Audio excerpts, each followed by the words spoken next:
Let there be audio. Suh, dude.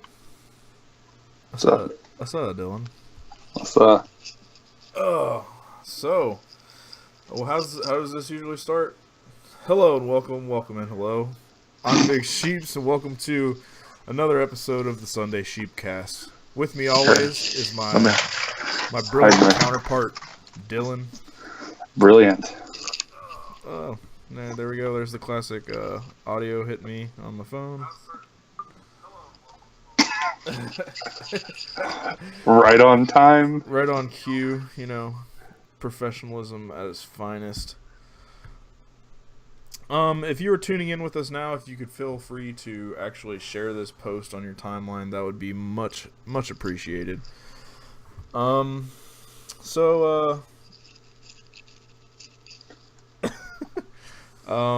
Keith is already coming out of the woodwork with his questions and said, how many licks does it take to get to the center of a killit?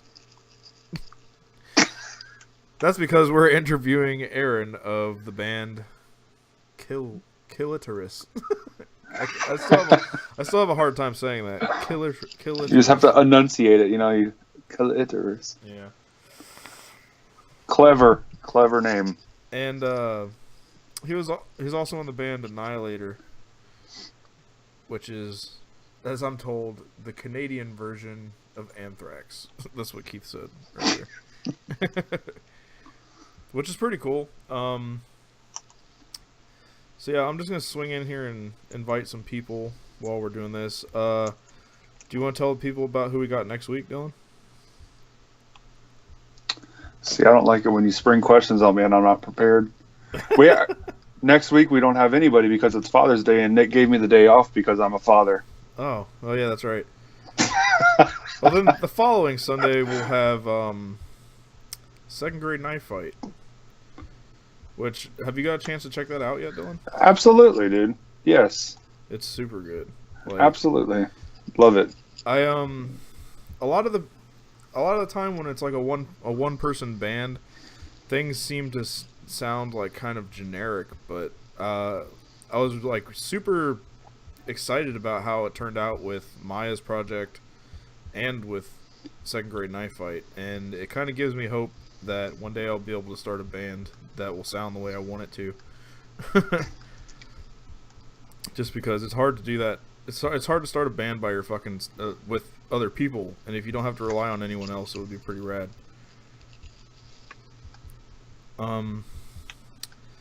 So how was your week, Dylan? What'd you get into? I had Connor's 1 year birthday party today, so we had a big pool party, and it wasn't a big pool party. We just had a couple people over. Seems like you always are chilling with a bunch of rugrats. Yeah, that's why I haven't hung out with you in St. Petersburg, Florida. St. Petersburg. St. Petersburg. Yeah, so today like I said, I haven't been getting much sleep in life. I probably had I had 7 hours of sleep last night, which was the first time that I slept in like 48 hours. And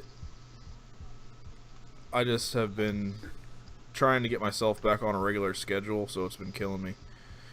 So like I'm trying to stay up, and then I'll crash. And then when I wake up, hopefully I'll like be on the same schedule as I, try to be on. And it's just fucking difficult. Alright, I'm done inviting people because I can't talk and do this at the same time. I think it kind of shows. Alright, so... What is your schedule like now? Well, lately it's been fucked up because I'll get to the point where I'm comfortable and I'm about to fall asleep.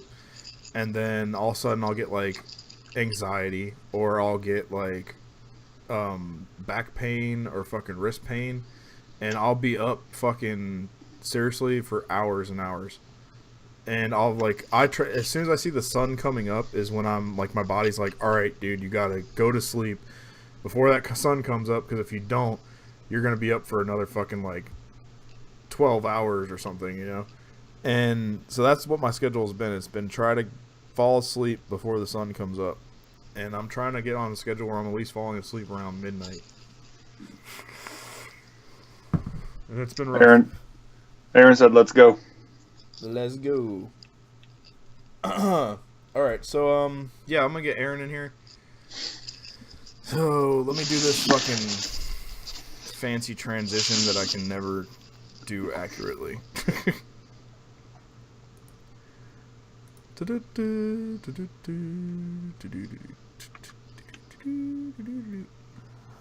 So Mana. I'm gonna transition to Dylan.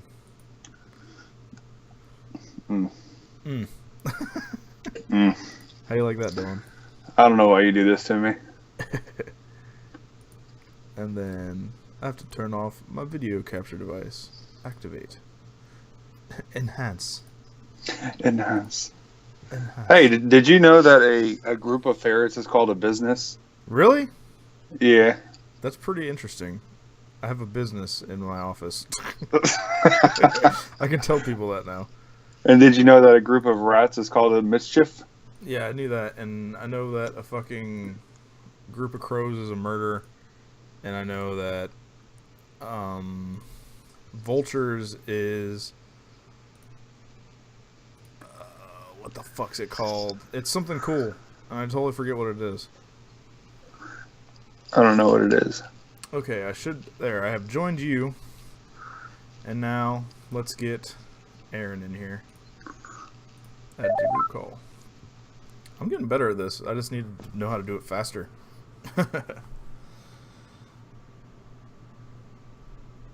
Jesse Tampa says, talk about Harvey Dent. Can I trust him? Not all heroes wear capes. That's all I have to say. Come on, Aaron. Enter the phone.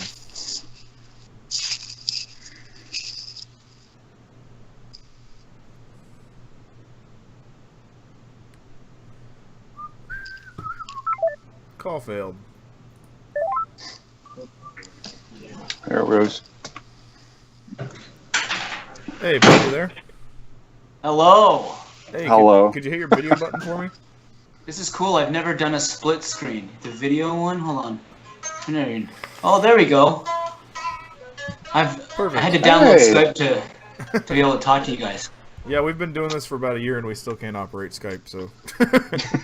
It was really weird because when we did the test call, yeah, I recognized you immediately, having known I'd never met you ever in my life or ever talked to you, and it freaked me out a little bit. But it's because I'm an obsessive Psyopus fan, and you did the Psyopus interview, and it's like, what a small world, right? Yeah, it's crazy. You were saying that you actually watched that interview while you were on tour? Yeah, it was actually, I think I was in Germany or something. We had just played a festival or something, and I got a message from the guitar player in Clitoris who I live with, well, one of the guitar players in Clitoris, and he said, there's a Psyopus interview going on, and we're like guitar nerds, you know, like that's what we like, worship him. Yeah, he's like God when it comes to guitars. Well, you know, he's one of the many primary foods of metal, you know, like he's just there to make a lot of I would say noise. he's a really, really like rich, expensive ingredient. Yes, I got the metal. I got the original other guitar player, Andrew from Collateral as well here.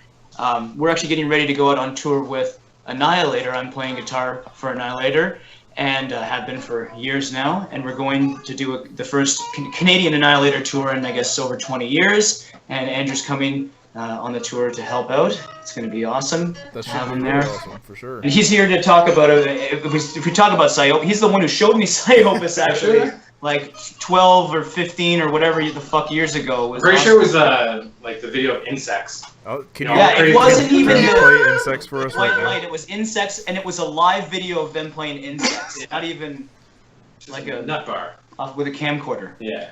Insects is like he has this really awesome video on YouTube where I guess he has like this huge tapestry behind him and he's playing insects, and that's one of my favorite videos from Chris ARP.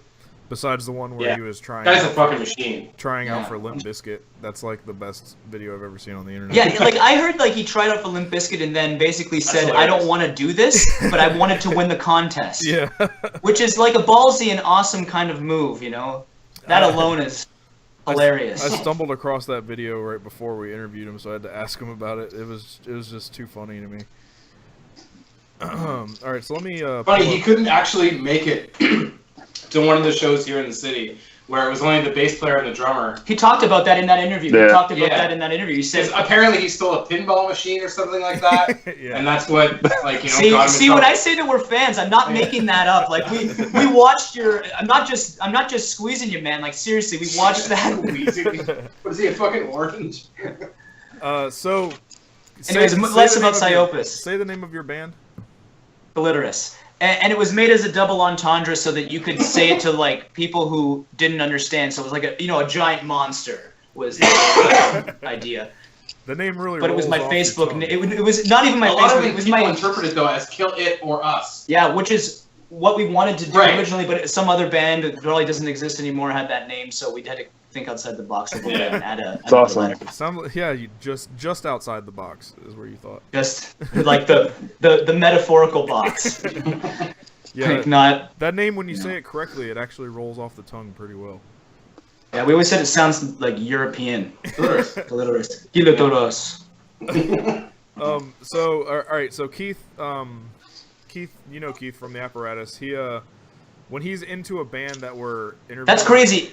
Side note to everyone out there, we still refer to Keith as Keith from the Apparatus, although it's been like fucking years since he's done the Apparatus, right? Yeah, like we actually discussed it. Yeah, bring it back, buddy. I was like, let's bring back the Apparatus or whatever, and he's like, honestly, he's like, I get everything that I got from the Apparatus out of sheep's clothing, so there's no point in bringing it back. What he told me was that he stopped doing it when every post was about bands breaking up in the genre. Yeah. Like, every single post that he was getting and every news article ended up being like the beginning of the death of our genre, right? Yeah, for sure. You know. Well, whenever we're interviewing somebody that he takes interest in, he likes to send us some questions to ask. So I also want to encourage people that are in the comments to ask questions and also share this video so that way more people can find out about it and they can get their questions answered as well.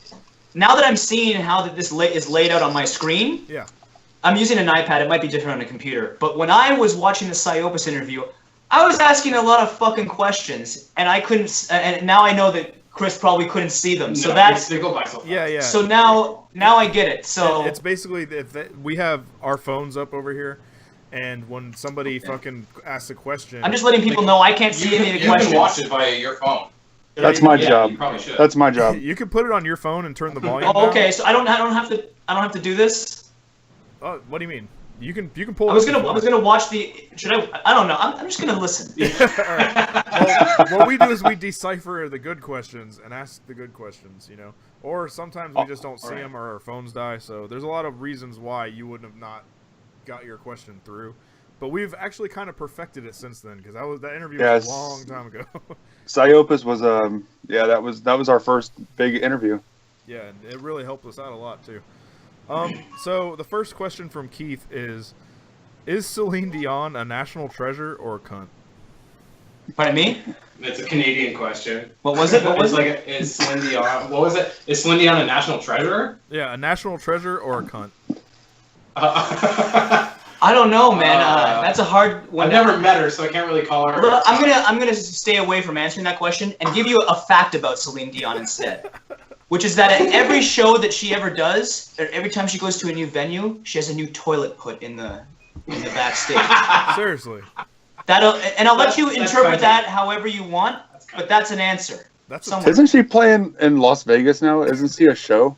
I don't know. I haven't been following her career much since Titanic, you know. But I'm pretty sure. She owned a restaurant chain here in Ottawa. Did she own a restaurant chain? Yeah, I forget what I know that she's also like the one who's part of the group of people who are buying a lot of the land in Montreal and making condominiums. Yeah. So yeah, she's Celine. The next question from Keith was, even if Jeff Waters composes all the music, do you still have a recording role on Annihilator's next record? I did 2 solos on the new album that you'll be able to hear, and Jeff and Rich did a lot of the work. Jeff did a lot of the work because he records it all at his house, right? And and in his studio, and it's his brainchild, you know. It's really his project. I just try to play the stuff as best as I can live for him. That's it. Keith told me beforehand, he because I don't really listen to like thrash metal too often. I used to when I was like younger, but now more so I've kind of fallen out of the genre, just because I'm sober now, so I don't really listen to party music that often, you know. But if listen to Bright Eyes. He basically said that Annihilator is the Canadian version of Anthrax. Does that hold any clout? Well, when I was growing up, and I grew up in Toronto, then moved to Ottawa, one of the first bands I heard of from Ottawa was Annihilator, because someone told me about all this like montage of solos in a forum, another forum a million years ago. And when I checked it out, it reminded me of like a mixture of all those bands from the late 80s and early 90s that were playing, like Anthrax, Exodus, Megadeth, you know, Slayer, yeah, of course. So many cool bands. But then once I started jamming with him and seeing how he was playing, it reminds me a lot of like AC/DC and like the Scorpions and stuff like that too, which is like awesome, like really crazy guitar stuff. And of course Van Halen, you know. Fuck yeah. But who's not influenced by that? So I also hadn't heard of Killitorous. I can't say the Clotoris. Or Killitorous or Killitorous, you know. So I say it like when I'm trying to explain to my little guitar students and my drum students what my band's called, that's usually if they were to ask, you know, about it, that's the direction I would go is Killitorous. That music, giant monster. Even though that music is still kind of like party-y or party-ish in my sense, like I still think that I can get more behind that project than I can Annihilator. So I was checking out some of the stuff on YouTube, and I was curious to know what what was like the premise behind the Stanley video. The video or the song? Yeah. Both. These are okay. So the song, the way we always wrote all the songs, and we still do it. And he still writes all this. He hasn't been in the band. He just rejoined to do bass. I'm filling in on bass. Filling in on bass, but he hasn't been in the band 6 years, and he still helps me write like most of the tunes. Yeah. And when we were writing Stanley, it's actually the song we wrote the title first because we thought it's always like a lot of the times it is title first, and then we just work around that concept. Of which doesn't make a lot of sense because we don't even write the music yet. It's just like it gives us a reason to write a song. Yeah. It's like, we have to write something that's crazy around this topic. Yeah. Because it's like a joke. It always inside. That was kind of part of the genre, I would almost say. Yeah, like, you know, yeah, crazy chaotic bands would have songs with the most ridiculous names. Well, we grew up loving like Cephalic Carnage and, you know, See You Next Tuesday. Danza. And Tony Danza, Dance Extravaganza. Dillinger. Old Dillinger. Yeah. Ion Dissonance. When good dogs do bad things, like the song doesn't even really relate to that at all. Yeah, it's crazy. But yeah, the song, the first idea was that we wanted to write a song about Stan Lee, and is actually his name? Is his name Stanley? Is his name Stanley? Yeah. Lee? What is his name?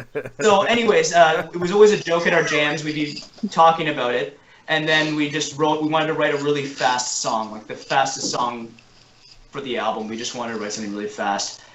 And it was all based around Stanley being delusional and thinking that every time he created any character, some superhero character, anyone, he inherited their powers. Yeah.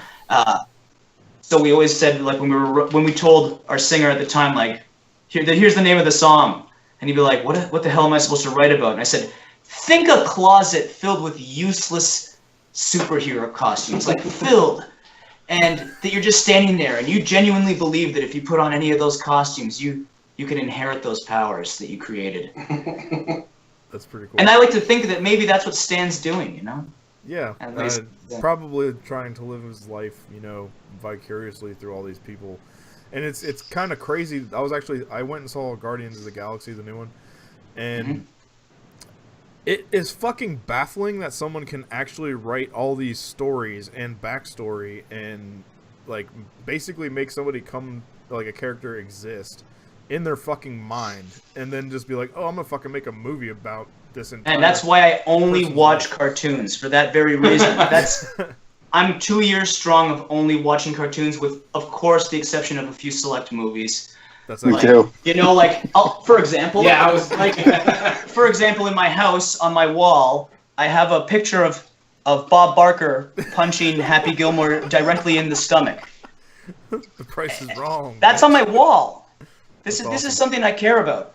Dude, Oh, even better. or they wouldn't know about this because. Really? You know, I think they No, it's a Canadian thing only, but for Canadian Oh, fans, like actually, yeah, Mr. maybe. Mr. Dress Up on my wall.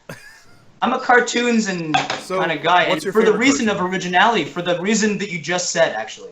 What's your favorite cartoon? Rick and Morty right now. It's Yeah. no question. It is. It's not even it's not a question. But old cartoon, Hold on. Let's do it. Let's do it by King of the channel. Hill. Yeah. Let's do it by channel. What is your Oh. favorite Nickelodeon cartoon? See, Canada. Oh. That's Oh, not really? an We option. didn't get, we like Nickelodeon, if you wanted that, you were in a rich family. Yeah. Really? You know, you could afford the extra cable package. So like, Satellite. So like, you don't We have didn't like a have- we favorite didn't- Cartoon Network, a favorite Nickelodeon. We had Channel 25. It was called YTV. It's YTV. called Youth Television. Oh. And I pick whenever I go to the casino to play Keno, or whenever I pick after I'm forced to pick a number, or whenever 25. I'll pick. No, it was 24. I pick based on Canadian cable channel. So like 46 is sick, right? Right? 46 was Peachtree TV is what they call it. Yeah. But 47 TBS. yeah, 47 was sick. 29 was much. These guys probably think we're was much- idiots because like it has nothing to do with their cable. Yeah, I know. No, so, this is so it has this nothing is. to do. But You don't yeah, have I like King of Nickelodeon. the Hill That's the too. craziest shit I've ever heard. Yeah, I thought Nickelodeon was like a universal thing. Like everybody Yeah. just had Nickelodeon. It might No, be now. It wasn't on like standard broadcast. We didn't get a Nickelodeon channel. Like if you wanted that, you had to pay for it. There was you know? Nickelodeon shows, like Yeah. like there was Dexter's Lab. You would show up maybe once a week. That's a on that. Cartoon Network. Yeah, that's Cartoon Network. Wow. Yeah, Really? that's kind of crazy. Dexter's Lab's Cartoon Network. Yeah, with Powderpuff Girls and Yeah. Nickelodeon was like Samurai Jack, Nickelodeon was SpongeBob, like Hey Arnold, Yes. Cat I thought Dog, that was like fucking. Doug. What's that? Oh, girl's SpongeBob name? is Nickelodeon. Doug. Rocket Power, Wild Thornberries, and all that shit. Yeah. Aw, Nicholas. There were some really good ones. We had this cartoon in Canada called Reboot, and it was like done with like CGI. It was just like horrible. You guys ever heard of Reboot? No. No. I'm purposely Yeah, mentioning things really. that are really Canadian because they're gonna go check it out after and be like mortified that was the thing we watched. Under the Umbrella Tree. Under the Umbrella Tree. Poke Yeah, that well, door. and if there's any Canadian fans, and you guys, you should check it out. I was Yeah. actually on this show when I was a kid. That's why he's telling me to show it. Yeah. But it's basically, you know what is it it is? like It's the- Canadian Mr. Rogers. That's nuts. Okay. And I was You on guys that ever show have when like I was a- a kid, man. So what's the Canadian double First dare? gig. Global guts. Global Who's talking to me? Guts? I mean, Legends of the Hidden Temple. Arden? So I need yeah, to turn them. did you Probably guys watch? should. So he was asking, is there a Canadian version of like Double Dare? Did you guys ever have Double Dare? No. No, but you know what we did have? Double. That I'm sure everyone had? There was a show called Blind Date, right? But then there was another show called Cheaters. Do you guys remember that show? With Cheaters, Joey where Greco? They would, Joey fucking Greco. Yes. where they would confront couples who were cheating on each other and then cause a scene intentionally Yeah. for Yeah. television. Oh yeah, fucking yeah, Cheaters or whatever. A guy got like murdered on the show or killed himself or something, so the show went off television. The guy actually went onto this dude's boat. They caught him on a boat cheating on his wife, and then the guy stabbed the host. Oh my god. Yeah. So I guess there's nowhere to run when you're on a boat. Yeah, well, Hey, just a that's it. heads up, Chris ARP is now viewing our interview right now. So Well, that's like Oh, that what's up, That's- Chris? Part man. that's unnerving. Well, I bought your book too. I get your emails frequently. Oh well, since Chris ARP is watching, I would like to show something. Keith sent this over, and I haven't got the chance to watch it because I don't have a fucking VCR. But the ARP Chronicles. That's fucking awesome. It's the Is that a VHS or is that a yeah, DVD? VHS Oh god, yes. that he On the like, level. course. clearly recorded himself in this label. Way to go, dude. I would love to watch it, but I don't have a fucking VHS player. So it's going into our next giveaway. So the next person who wins the giveaway is getting the ARP Chronicles. Hand dubbed by our man. Yeah. All right. So another question from Keith was: you play in bands that range big within genres of metal. What subgenre? Good question. What subgenre is your true love? These are good questions. My true love of music is there's nothing. I like every genre. That's why I play everything. Like, what's Walt Disney's composer? Oh, Walt Disney, Alan Menken. That's Alan how Menken. far back it goes, really. Oh, I don't know, man. I like everything. I like everything, man. You know, it's too hard to pick one style of metal to be dedicated to because sonically there's so much. Even in just how every style's recorded, it's so different. You could hear, you know, it's like seeing colors. I don't really want to see just the same colors. I always want to be I want to see even new colors. Like I want to see things I've never seen before. So that's what music's all about. I don't even listen to that much like metal these days. I've been listening to this. I've been working on these Eric Johnson licks recently because he's a total. Film the background. The background is the best. Look at him, hey! Look at this guy. He's having a great time. So since we were talking about Disney, Keith was also asking a question. He said, "What's your favorite Disney movie?" But I'm gonna raise the stakes and say, "What's your favorite song from any Disney movie?" It would be, in Beauty and the Beast after he enslaves the Belle or she gives herself up, I guess, for the father. There's this like moment where they go outside, right in the snowed area, and they're like feeding birds together, and it's like fucking really romantic. If there was something there before. Yeah, and it's called Something There. That's and the reason why I like it is it really does not have anything to do with the song. It's because the story behind the song's even cooler than the song.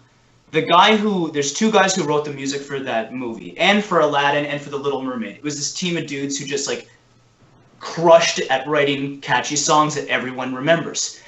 And that song was like the last song they got to write together. And they wrote it because one of the guys was dying of AIDS, and and the other guy was in the studio with the singers, and he was instructing them from his deathbed.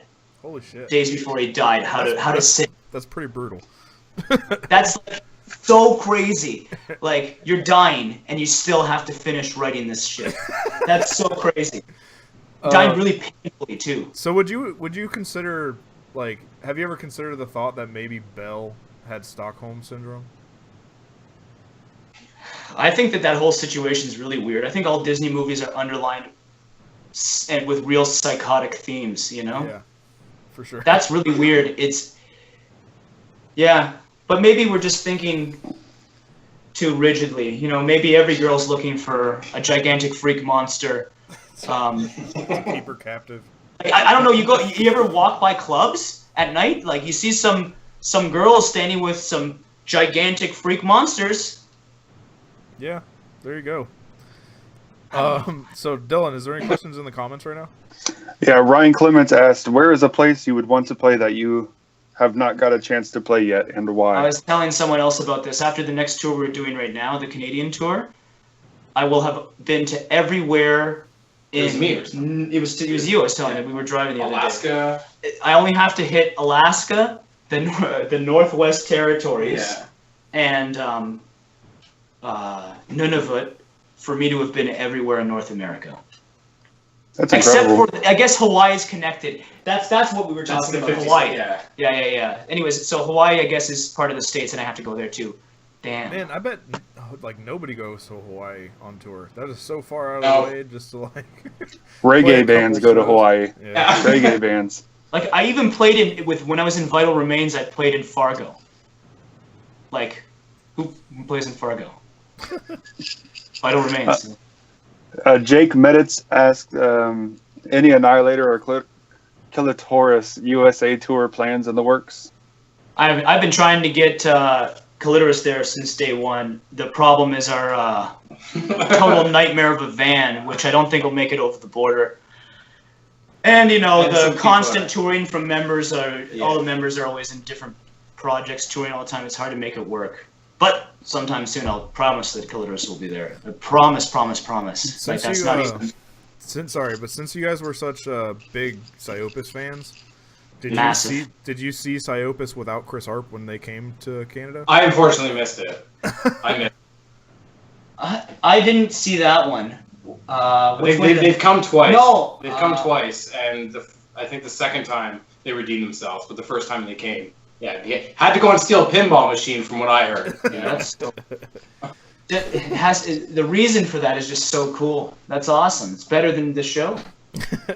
I just think it's so bizarre. How the fuck can you have a Psyopus? Is he still there? Well, he already. If you didn't watch that last interview, but he totally talked about this whole topic. It was for me it was the most interesting part because I'm Canadian, right? So yeah. And I remember that. I think that was around the time when they were touring a lot with Fuck the Facts, who was from the town that we live in, Ottawa. So from the Chris Arp interview, there's been a new question that's been stemmed out in every other interview that we do, and it's, have you ever had any problems getting over the Canadian border? Because everyone has a fucking crazy story about crossing into Canada. So I was wondering if there's any stories coming from Canada to the U.S. Oh, man, I had this one crazy time. Oh, and it wasn't actually that crazy. It was, we were going over the border, and I was, I think I was auditioning for Vital Remains at the time. And I got detained at the border for, it was just 8 hours, I think. And they had no reason to not let me in or something, and I had... Anyways, I just got detained at the border for 8 hours when I was trying to go audition for Vital Remains. And they ended up telling me, when you're there, you can't play any shows, and you can't even lift a cab, because if you hurt yourself lifting gear, it can screw up our, medical bills and all this crap. So no pressure. I really wanted to do the gig, so I just stayed in this facility that they have at the border. It's like a little interrogation room, and I just kept talking to them until they let me over. But I've had more so than me having problems. I've heard of coming back from the States. We've had so many bands that we've been on tour with, because I've been on tour in the States with a lot of different bands like Vital and Arima and a few others, and we've always had problems with some of the other bands from the U.S. coming into Canada. It seems like that, and even with Vital, we had one member who could never get in because of something that had happened, I think 20 years ago, and it was crazy. We even had a merch guy that had come over the border with us, and then we left and went back into the States, and came back around, and then went back into Canada again for some second date. He got rejected at the border because of some, I think it was a fine he got for fireworks or something. Oh shit. For lighting fireworks off on not a holiday or something. I gave him too much time to think about it. Yeah, and then he didn't get let in, even though they had just let him in. It was really weird. That was the weirdest one, actually, when they had just let him in and they wouldn't let him in. It's just Is this Wazinski that you're talking about? No, it was one of our other guys, Ace. It was Ace Boogie. Ventura. Our merch guy, Ace Boogie, at the time. Had a lot of interesting ones. Yeah. So we kind of touched on this, but I think it's funny, so I'm gonna ask it. Keith asks, why do you call your band Killitorous? Do you expect no male metalhead to ever find you? Well, I don't know. It was my MSN name when I was younger. That was it. And then one of the tracks was my MSN name too for 2 years, which was the carving a totem pole atop Blood Mountain whilst enslaving the local mountain folk population as cattle. That was and the reason why it was is just because that was all I could come up with that filled the entire Yeah. You know how there was like a cap on like how many letters you could Characters, use in your yeah. name? That was MSN Messenger or ICQ or I can't remember. MSN Messenger. Ugh. Holy shit. That's funny. That's how I think That's so a lot of old. us used to stay in contact. It's true. It's actually true. And and I share remember- files and shit like that. I remember when they incorporated video messaging into, You had to have a really Messenger, good phone for that. and that was like, oh, this is too much. This is uncomfortable. Like this is overbearing. I can't be using the cameras at the same time as a computer. Ugh. Now it's like, please turn off the camera so I can, use a computer. Nick, what was your screen name? I had a couple of them, but Manatee Destroyer That's what it was. was mine. Manatee Destroyer? Yeah. Had something to do with banging fat Lit. chicks. That, that's offensive, man. Yeah, I'm probably gonna get kicked in the balls for that one when I get out. / mailbox. Yeah, that I also destroyed a Manatee mailbox one time. I would have went that route first. So Keith wanted to know, did you get to keep a Clitoris Silver Surfer vape? Can I? It's sitting right there, right behind me. Look at it. Whoop, whoop. Can you explain that? They gave us a vaporizer years ago when the album came out as like here's your album's out and it's doing well and thank you for supporting us, and we use it from time to time. We haven't in a long time though because our merch guy smashed the wand for it, and then of course we Just haven't fell apart. had the time to replace it, But yeah, I think you can get them. They're like really expensive though. I like the product, but it was shocking when I saw one in a store how expensive vaporizers are because I have no idea, and they're like $400 For a good one. for a good one, Remember Brian's? Remember Brian's last one with like a little... The question about why did you call your band Clitoris? Oh God. And do you expect no male metalhead to ever find you? Keith said that can't find the clitoris. No, I know what he means. Yeah, I don't think And that went over anybody's The head. click commander comes into play a lot, We refer to our band as like when we have like tours of something and someone's sending a message like what are the dates for they don't write Killitorous tour, they write, what's the dates for the Clit tour with a K, and that's like let's talk about that maybe for a second. I really don't understand this. How can you not find the clitoris? Yeah, I don't get that. It's right there. Like, I don't actually get that. It's That looking is, you right in the face. is it because people want to talk about it? There's no reason to Let's talk be about honest. People with no experience, though, will find that gray area. Like, there's definitely some gray area around there. it. You know what? It's probably one of those terms that came out Right? when pubic hair was a thing. So you couldn't find it. You can't find anything. The gray area. Yeah, I guess that does have some. It does have a lot to do with pubic hair.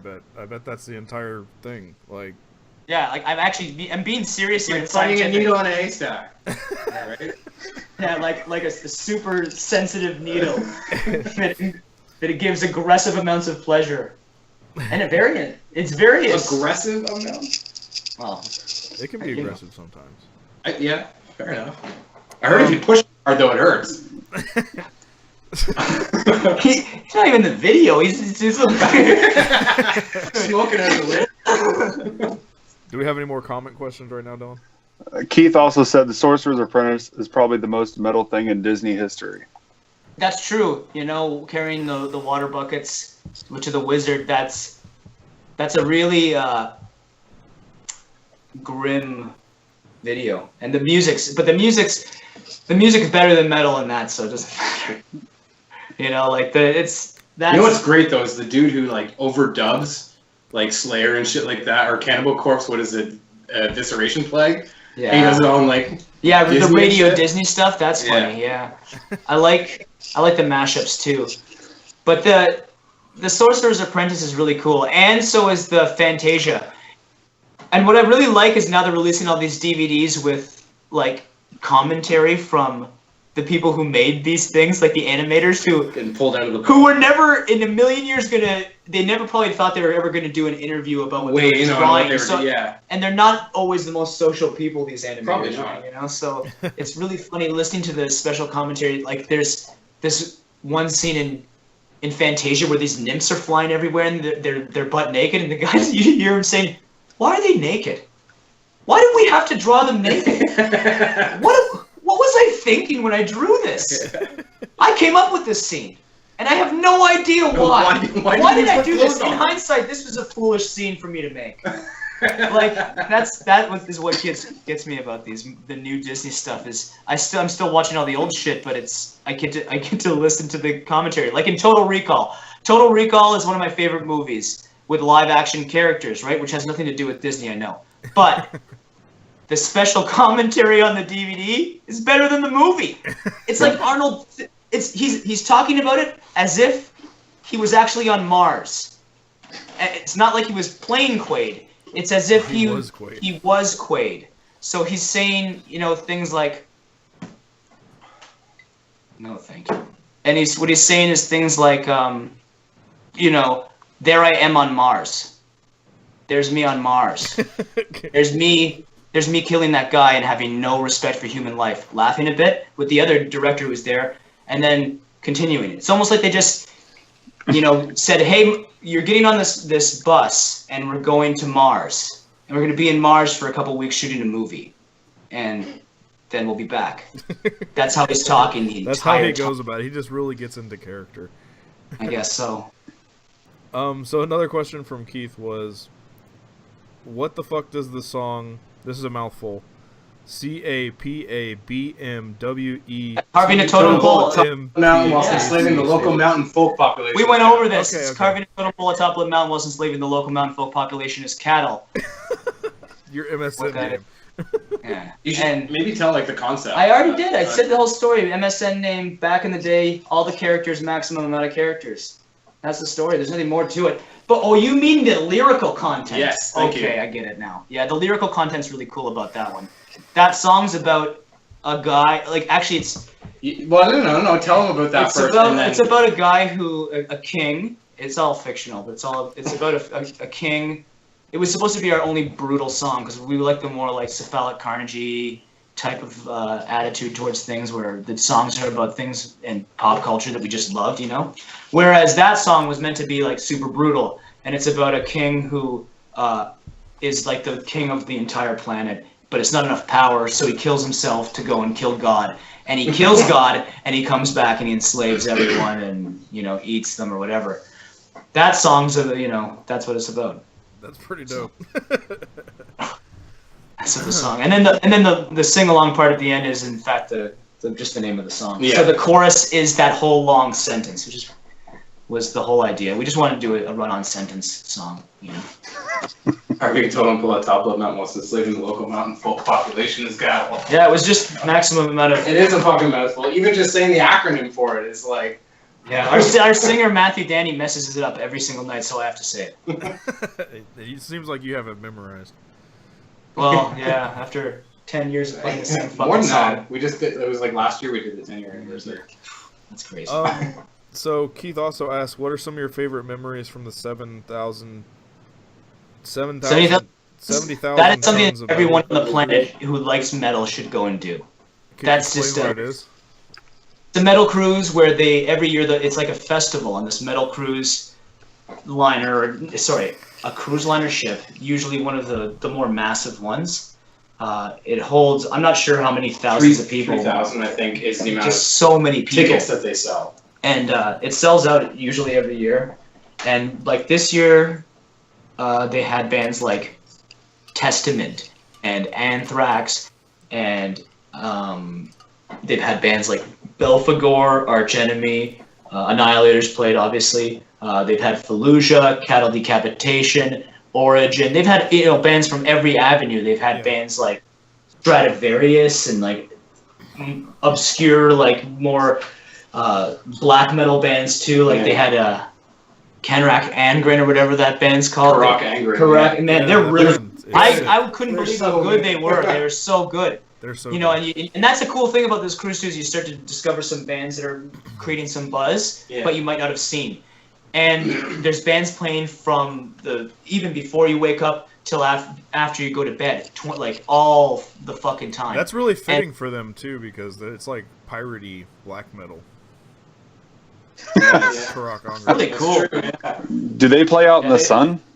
When I saw them, well, bands are playing at all times at all times. So, and there's 3 stages. There's one or maybe even 4. I think there's 4 stages. Yeah, there's the outdoor stage, which is a big festival type stage. Then there's a big theater. Then there's a smaller theater that's like in an arena, like a miniature ice hockey arena kind of thing.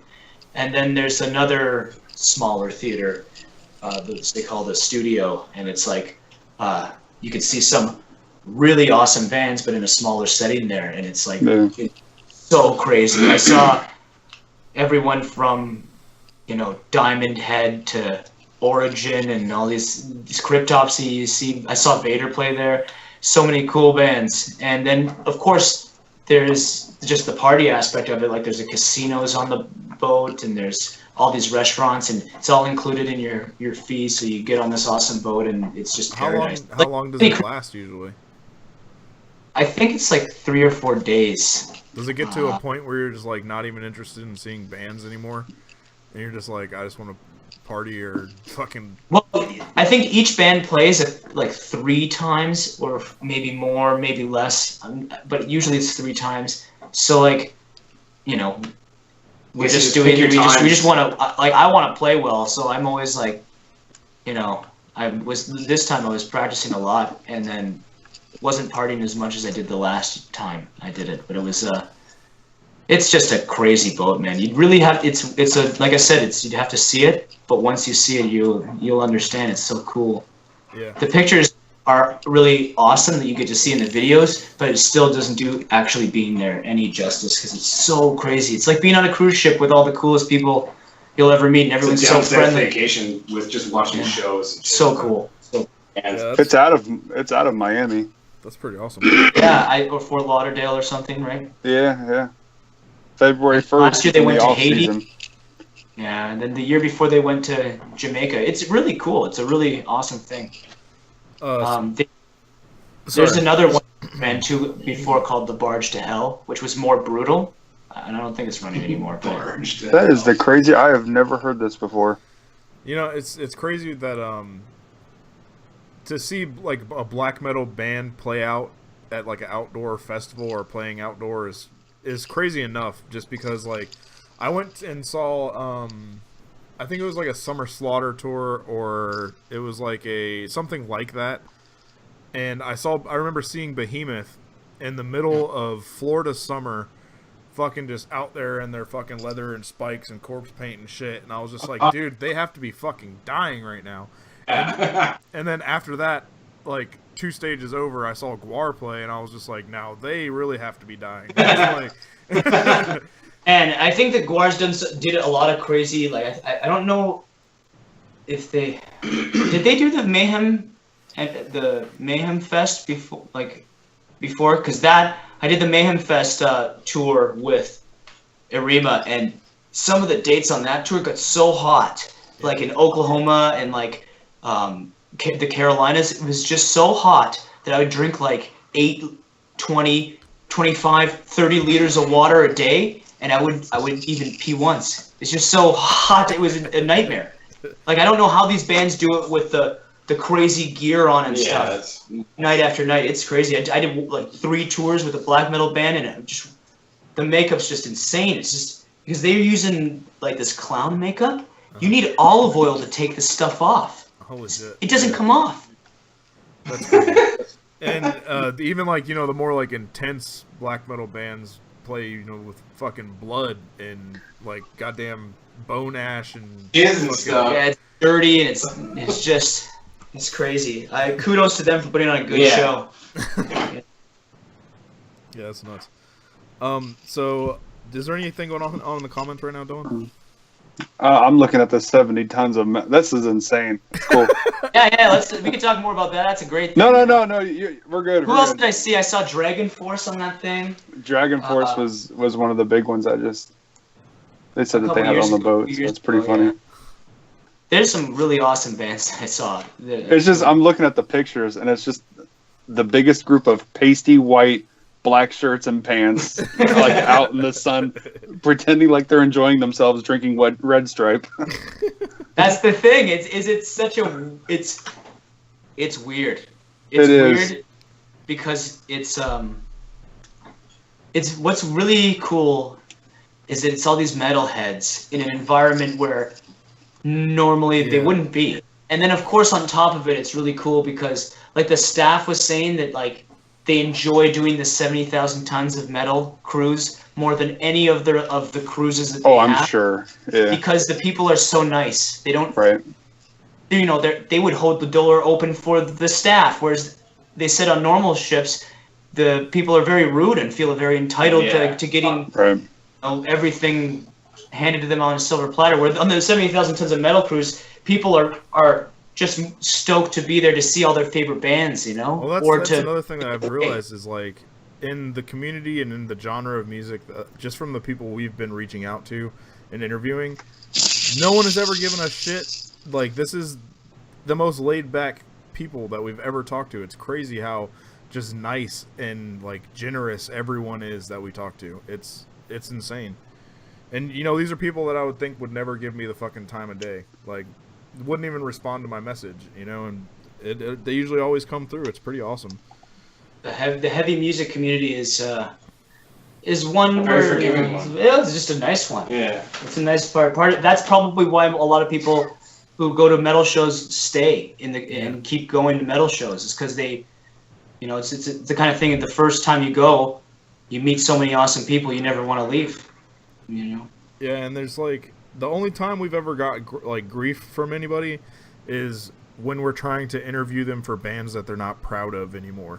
You know, they've moved on and done other shit, and they're like, oh, well, why do you want to talk about Genghis Tron or blah, blah, blah, you know? They're just like, that's the only, like, issues we've come across, and I'm like, have you ever heard of Me and Him Call It Us? No. Maybe I've heard them, but I'm not like I'm not gonna say I've heard of or listened to it because I don't listen to it on the regular. Well, they amazing band.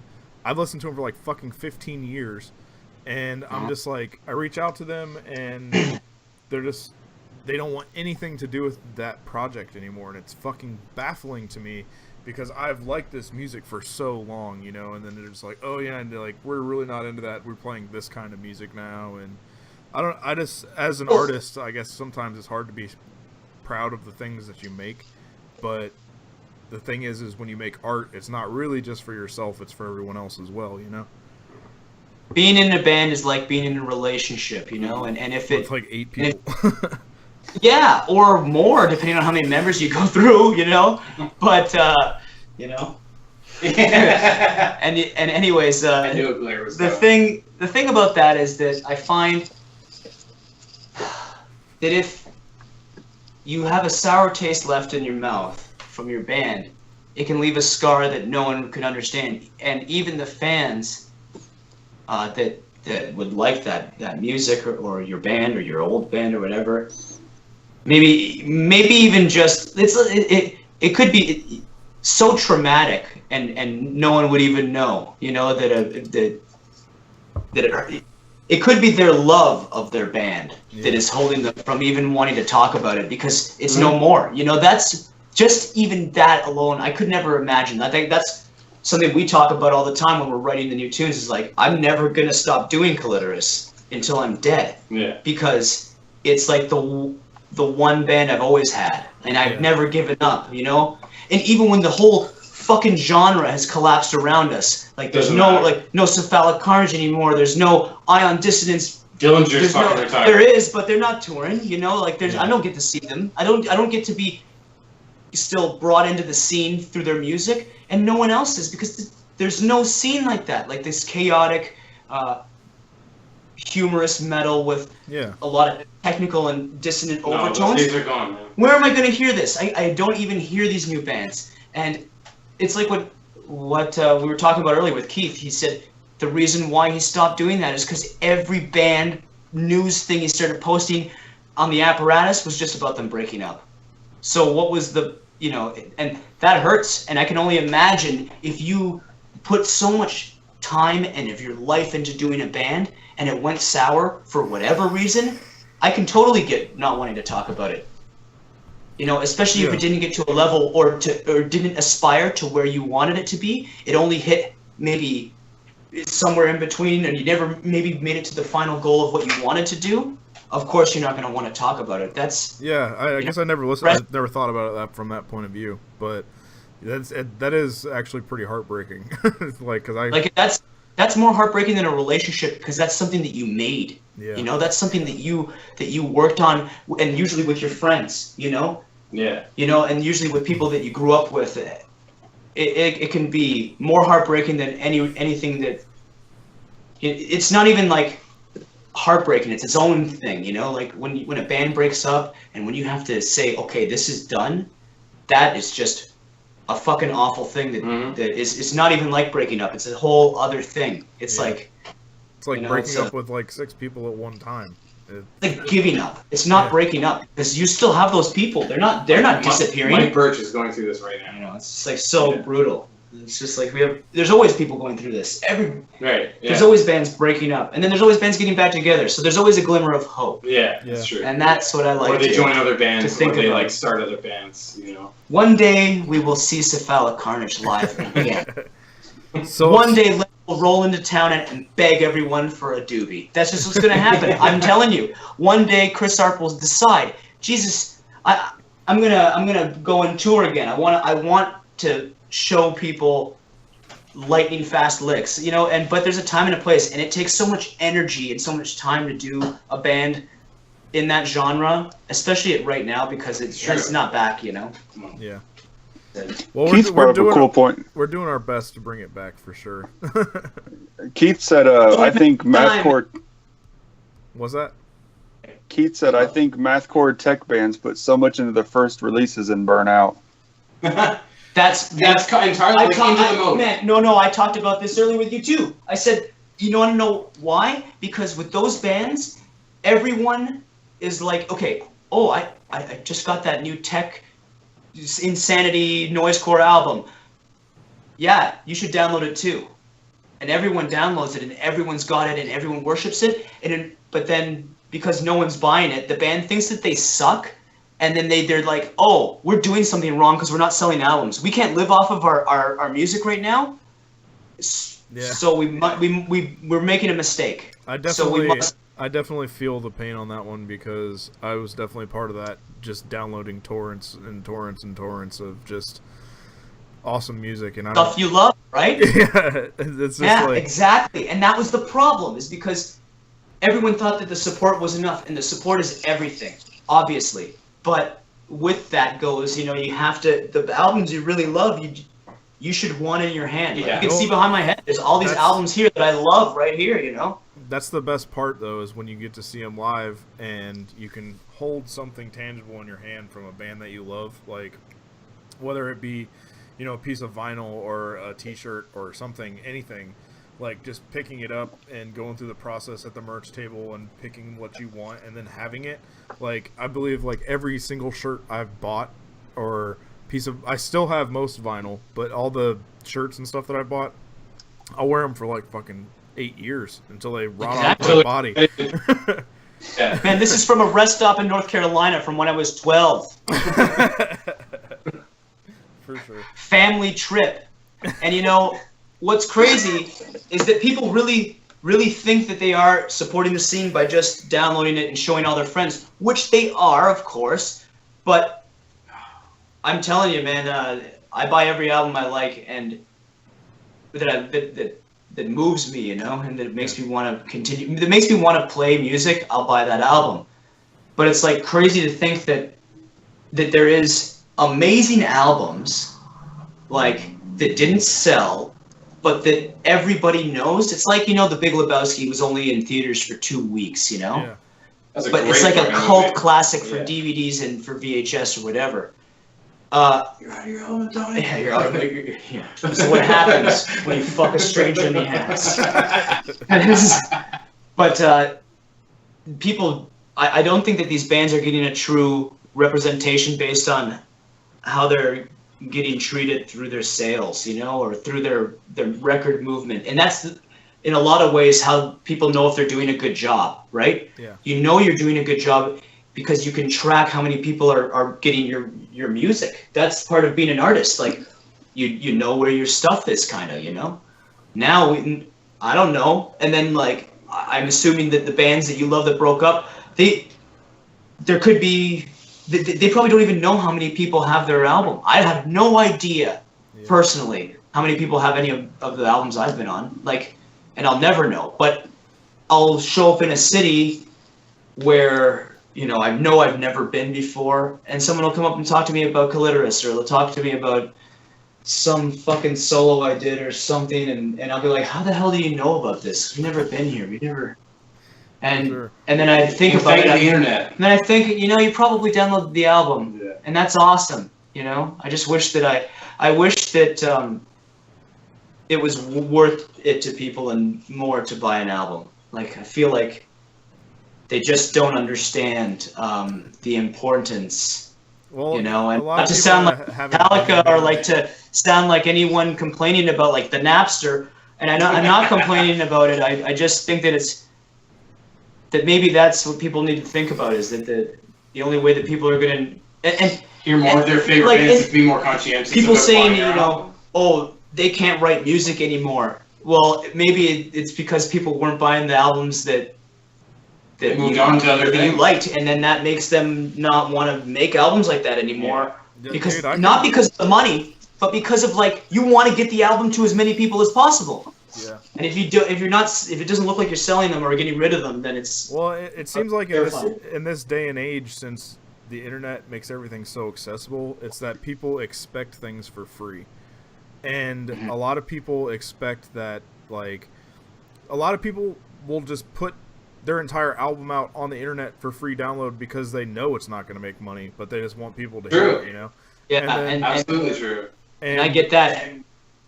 Like for on my side of the spectrum and shit, like this podcast, I do this podcast for free. Dylan does this podcast for free every fucking week, and people don't understand all the time and preparation that goes into doing this fucking like 2-hour long video.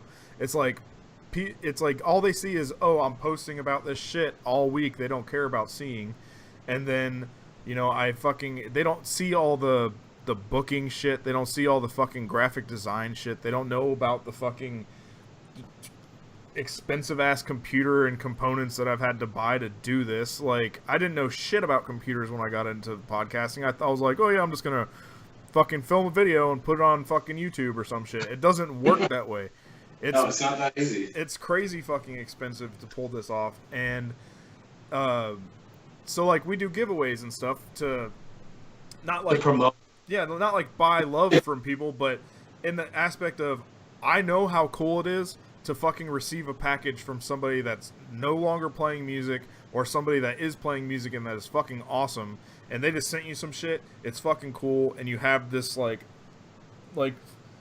fucking Liam from Dillinger sent me a fucking shirt that was his fucking own shirt, That's fucking cool.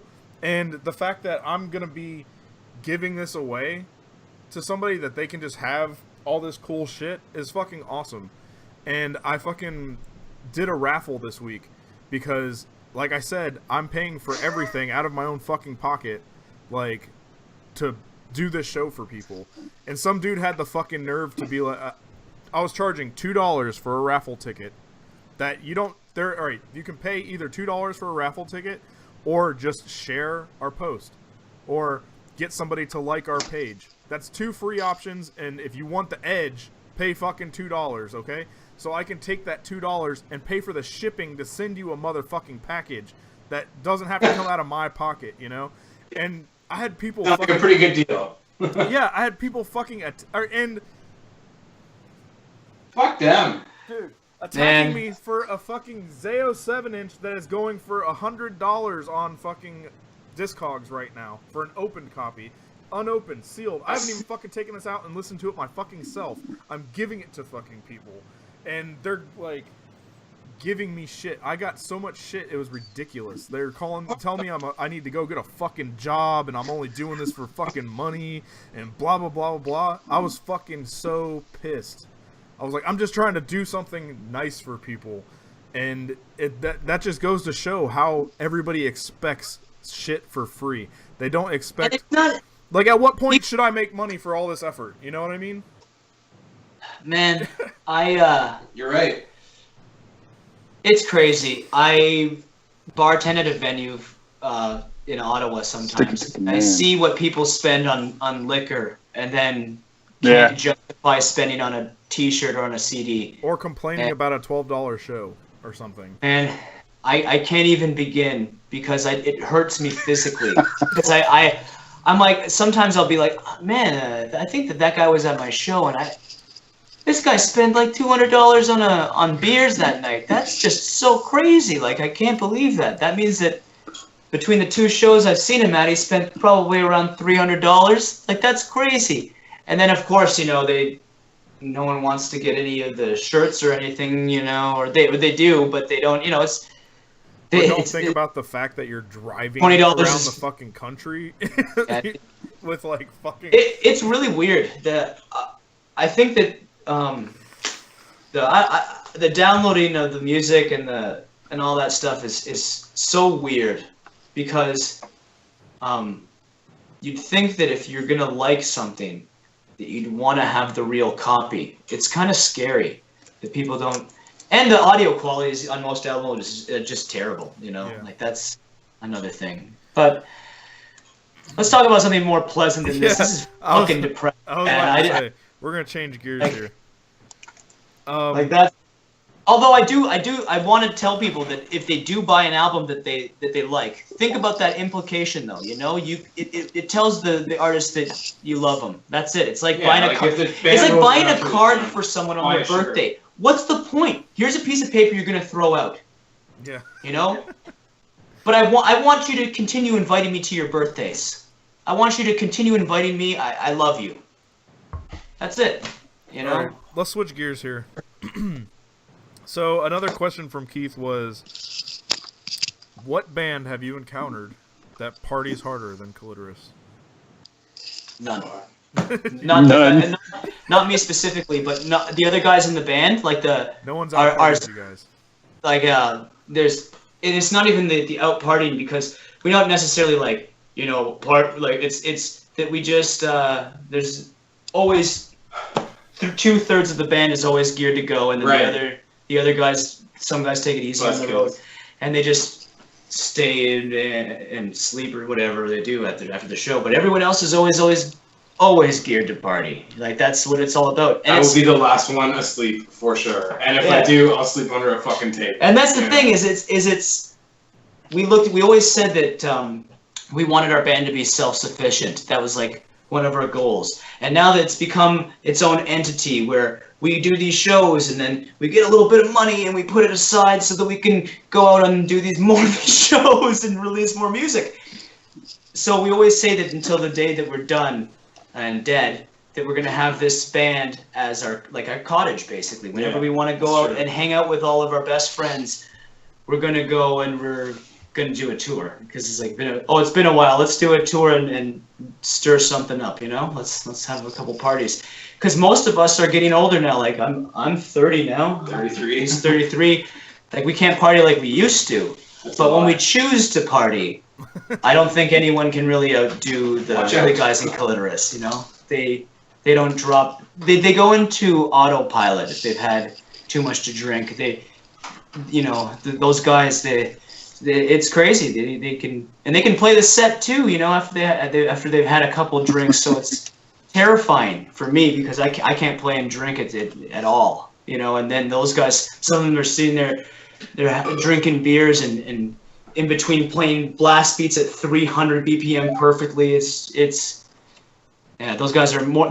The band as a whole is very impressive in terms of partying. That's it. It's true. That's cool. But then, of course, that's what it's all about, you know? It's a lifestyle.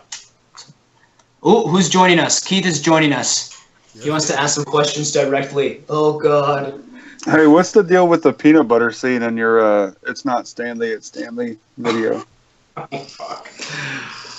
What is the deal with that? Hold on. Is it I'm going to crunchy? find out for Yeah. you. I'm just going to call the guy himself. I'm going to Hey, call Keith. Nick. Hey, Keith. How you doing, pal? He's got no audio. I'm calling the message him. fake elf himself. I'm going to call Nick Miller, the guy with the peanut butter. Because you know what? We didn't actually You best finish, to let him explain. we didn't even finish that question, really. Because we trailed off. But the video, Stanley, the reason why there's like the mannequin and everything is because we just couldn't figure out what to do for a video about Stan Lee without having Stan Lee. And then our singer said, I can make Stan Lee. and then I said, what do you mean? He said, this isn't the first time I've had to make a dummy. Oh my god. And then that was Mark. It was Mark. Yeah. Gold. Total gold. Nick, I don't know if you know what I'm talking about, but the dude in the video has like a spatula from McDonald's and just smears peanut butter on the side of his face. With a sharp with fucking a butcher's cleaver, knife. right? Yeah. Cleaver. Is it a cleaver? Oh, it looked like a And then spatula. he rubs it on his face, and he rubs it on Stan Lee's face. It is like I so gotta figure out serious. what the point of this was. Can you hear us now? Or can you speak, Keith? Can I hear you? Nothing I don't know yet, if he'll Bubba. answer. 10:30. Oh, you just did. His dog's sick. His dog has an eye He's ulcer, like, and he has smears to it. administer eye drops to his dog right now every 15 minutes for fucking months. When he answers, just be like, I'm calling to check on your dog. Stop. He's not there. Anyways, I think that what happened was we wanted to do a whole middle scene that was like quasi-erotic with the Stan Lee. I can't remember the circumstances of which that came to play.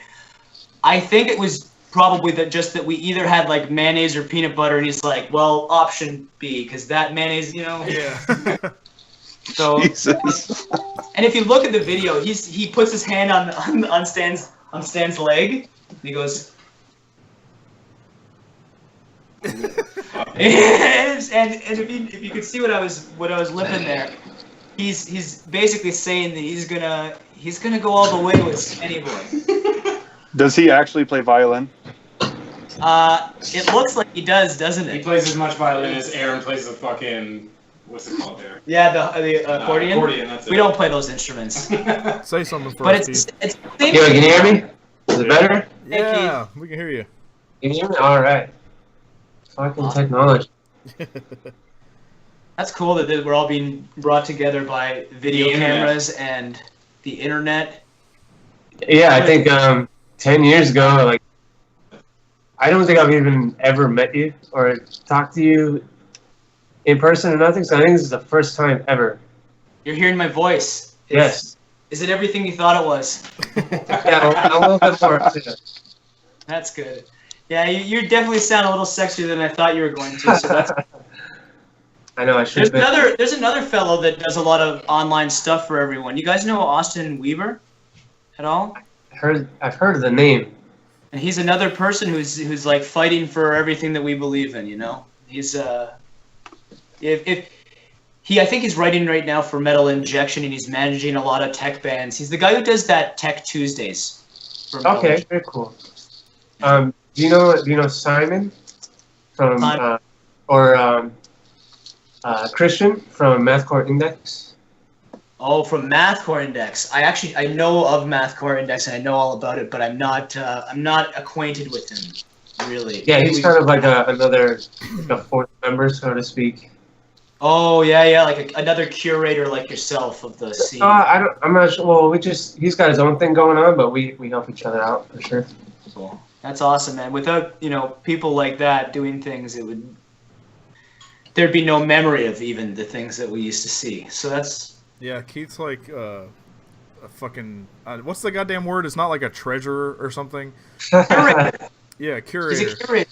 He's Yeah. just got fucking documents upon documents at his house. There's a couple guys, and people in this interview probably know him. There were people who are watching. Like there's Stephen Henry in Montreal, who was the original member, like one of the founding members of Neuraxis. You walk into his house, he has like 20 bins of stickers of bands. every fucking album you could ever imagine, wall to wall, just endless. Or like another guy in Ottawa, Gareth Dallas. God, yeah. He has just, I think, hard drives dedicated to everything you could ever imagine metal. Like, he went to a Machine Head show just to buy one of Rob Flynn's guitar. He did not even stay for the set. He went there, saw that the guitar was on sale, spent all of his fucking money, and watched a couple songs and left. And felt content that I got a guitar out of it. Yeah, he all he does is collect all these guys do it. They collect albums and they collect memorabilia from the scene, which is crazy because it's not like some action figure that's gonna become worth more or something. It becomes only like it's like that Simpsons thing. Well, it ain't worth much, but the sentimental value's through the roof. Like that's my cans. Yeah, precious 18 cans. And it's cool that there's still people like that all over the place, and that's what's really awesome about what the forums and everything did. I guess in about 6 years ago, brought everyone together in a cool way. Yeah, for sure. Well, I mean, there's people on the Apparatus that ended up writing reviews for us, who we met at shows. They're like, I would hand out flyers. They're like, you know about these bands? I'm like, yeah. And then they're like, are you hiring? Like, oh, I'm not paying you, but I'll give you some free shit. Looking for contributors? Well, you can do it for the exposure. Absolutely.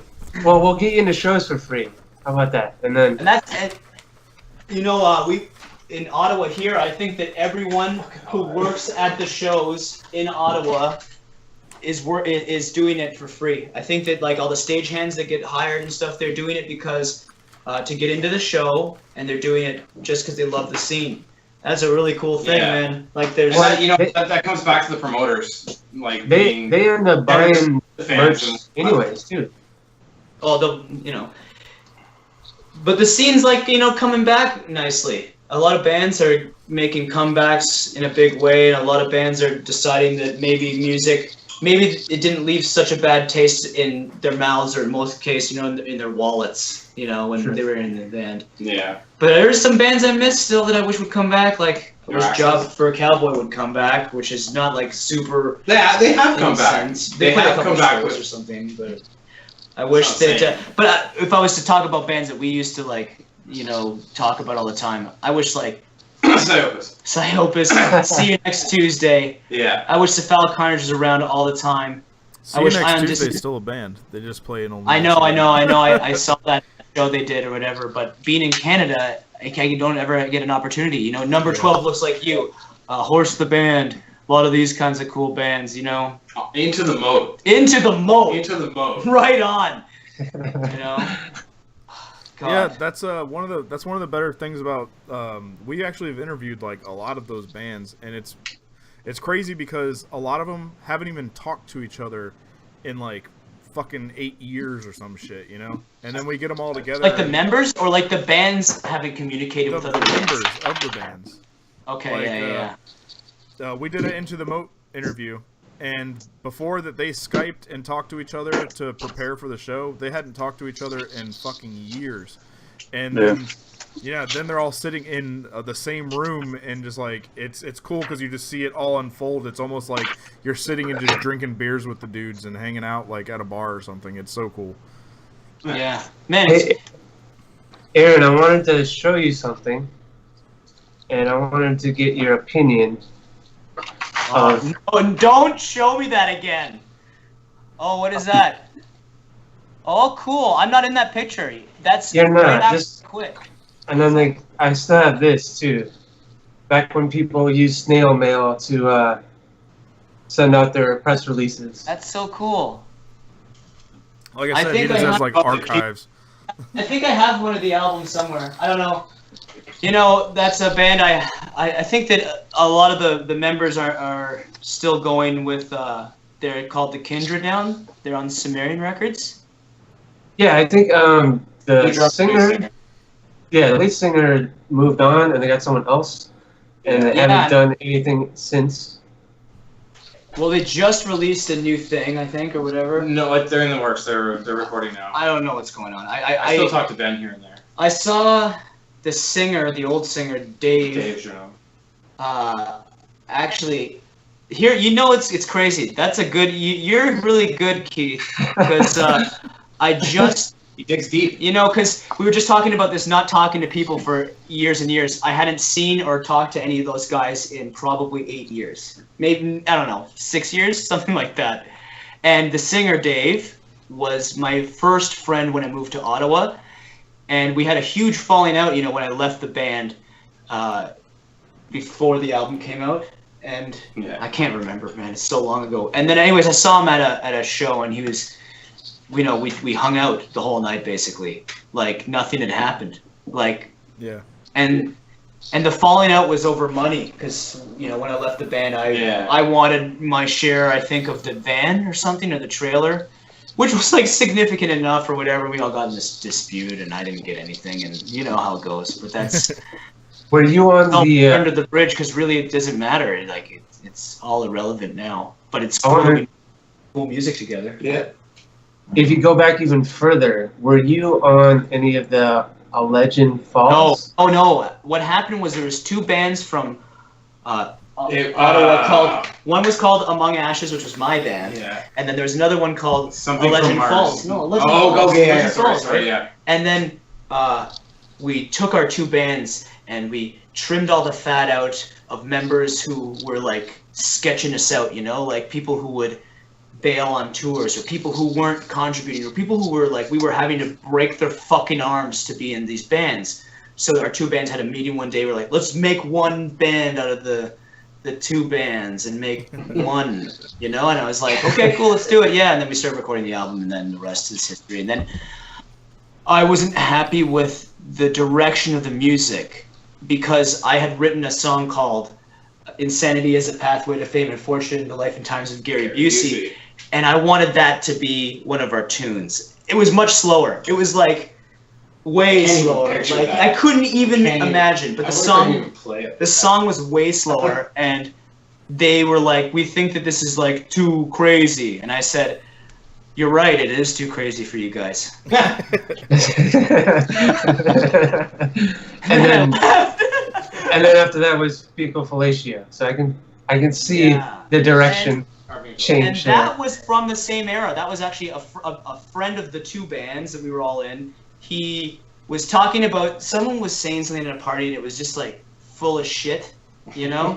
And he said, that's some straight up fecal fellatio right there, buddy. You're sucking on it. And we just like broke down like that song title. It was, I think it was Calvin who said this years ago. Okay. Like, I haven't even seen him in 6 years, 7 years. I don't even think he knows if we fucking called the song that. Yeah. Anyways, you know that, but there's so much history to the Ottawa bands from here that are like of the generation of which I'm from, because we were kind of all one band at one point. We all started playing music around the same time. Yeah. Yeah.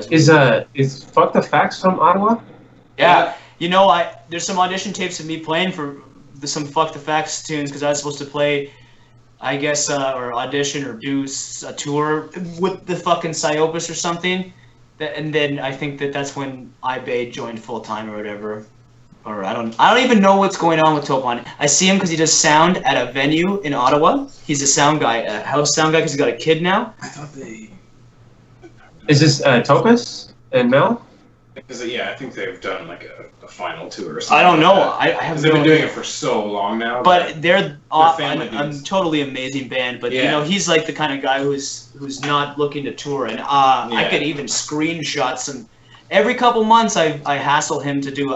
It's the dream of mine to have Fuck the Facts and Clitoris do a tour together, because you know that's like the temperament of which I wanted the band to be, you know, as strong as Fuck the Facts. That was like the goal, you know? Like I thought you were gonna say do a split with them, because I'm like, Jesus, they have like 30 splits or something ridiculous. I would love to do that. I would love to do anything with Topon. I've said it 100 million times, you know, because he's so talented. And even when I was learning his riffs, he writes riffs really outside of the box. Like it's like he goes out of his way to make them really uncomfortable to play. Like I'm gonna make this really uncomfortable to play, but it's gonna sound really awesome. And it's just So aside from a cruise ship, what is one of the craziest places you've ever played? Like one of the weirdest places you've ever played? The weirdest place. I almost want to say that, like, that Legion in fucking Coburg. Oh, that was like that was the first tour show ever. Oh. Yeah. I don't know. That's not. You know what? I'll tell you that the craziest place. I don't know. Ecuador was pretty crazy. That sounds pretty crazy. They had us set up when I was with Vital Remains. They had us set up our gear on scaffolding, so it was like scaffolding was the stage, okay? Yeah. And in front of the stage, they had, instead of gates, like, you know, like gates, they had security guards in front of more scaffolding, but slightly less high. So people were just climbing scaffolding during our set and sitting on the scaffolding in front of the stage. And there was like so many police officers there, and it was ultra dangerous. And there was a chicken coop in the hotel, you know, on the next to the. It was really crazy. Like it was scary. It was really scary because I wasn't expecting it. Ecuador was really fucking crazy. That was scary. But then there's like, if you were to talk, that was scary because it was such a different atmosphere. If you were to talk about North America, where would be the weirdest and most fucked up place you've ever played? Yeah, people have told us like under bridges. They've played like in barns in Europe. In Ion Dissonance was and from a second kitchen, story right? window was the kitchen of the trailer. That's a legendary thing, you know, that kitchen. But where did I? Okay, I'm searching through my mind, and it takes a bit. It's like going through files on a computer. I'm trying to make sure I don't pick the wrong one, because halfway through I'll switch the story to a different one, and it'll be like too jambled. I think that we played this show in a warehouse with Clitoris. It was in Kingston, Ontario, and it was in someone's jam room, but there was also a big hall. Like, it was like a warehouse, and then all these little rooms off this gigantic empty warehouse where they had underground shows. We played the underground show, and then there was all these people, and it was, I'm sure there's videotapes, and there was just crazy amounts of partying going on there, you know? And what ended up happening was, as soon as we stopped playing, someone screamed, "Bottle throwing contest." And then everyone started throwing bottles at one of the walls. And there's people like moshing and breakdancing and stuff. And there's people smashing bottles everywhere. And then we go to this promoter's house for a party, and on the way there, in front of us in our van, someone in a Mustang in front of us, a yellow Mustang, just swerves off the road and pulls right into a friggin' telephone booth or a power line, and then the power line, like out of a movie, falls onto the car, you know? And then we had this party at this guy's house, a candlelit party with like 100 people at a house party, and then, you know, after a show. And it was really friggin' weird. Like, such crazy things happened. Like the promoter, it was like going. It was like being in Detroit, but you're in like Canada, and the promoter was willing to do anything to keep the bands happy. You know, he was like, you guys want me to get some girls here? We'll get a ton of awesome girls for you guys. You know, I'm sure it'll be cheap. I'm sure it'll be like, what the hell are you doing, dude? You know? It was really terrifying. And then the other time that was really scary was in Hamilton. We saw a car lit on fire and had, like, it was the craziest thing I've ever seen. Like, that was nuts. Someone lit a car on fire. Like, that's just nuts. All right, There was so, another. Oshawa, Ontario, we saw a SWAT team go right into the hotel above the venue with, like, guns, you know, like shotgun shells all over their arms. And like, doing a SWAT team. No one was allowed to leave the bar during the show, which made the show awesome, you know, but it was weird. Crazy. And then at the same venue, the time before we played, a guy crashed his motorcycle into our trailer. And I didn't get to see it. I was inside the venue doing merchandise or something, or going through my gear with someone, and they're like, everyone runs in. You guys gotta see what's going on out there. And there's some guy on bikes, like in pieces everywhere. So there's always crazy stuff. It's just, it's not all in the same place, you know. For sure. So Keith happened to join us at an interesting time. This is my favorite part of the interview. And this is the Would You Rather section. Would you rather? Okay, cool. I would rather. I would rather. So, would you rather have pubic hair for teeth or teeth for pubic hair? Teeth for pubic hair. That's an easy one. Or I'd be like a whale if I had pubic hair for teeth. I go through the water and get plankton and stuff. Imagine a root canal on your nuts. What? Imagine a root canal like on your nuts. Is mine as bad as that? What's that? Is my microphone as bad as Keith's? No, Keith's got slow internet or something. Yeah, I get you. Good. Okay.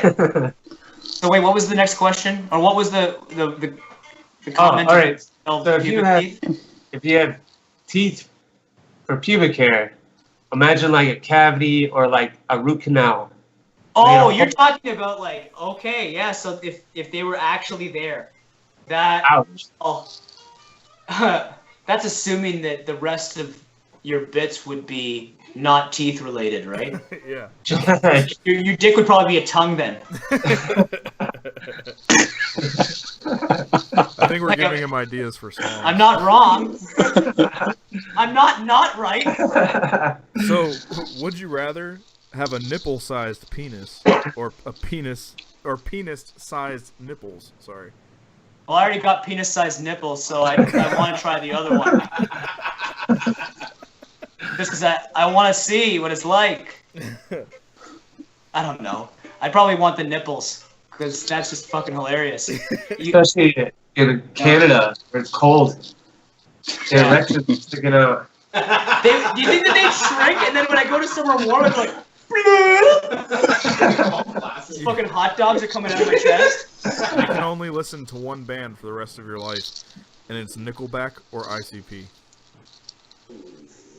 Nickelback, probably. Yeah. Oh, that's biased. Well, the reason why is because Canadian. Well, the first, has nothing to do with Canada. It has nothing to do with Canada. Well, we're here. This probably does.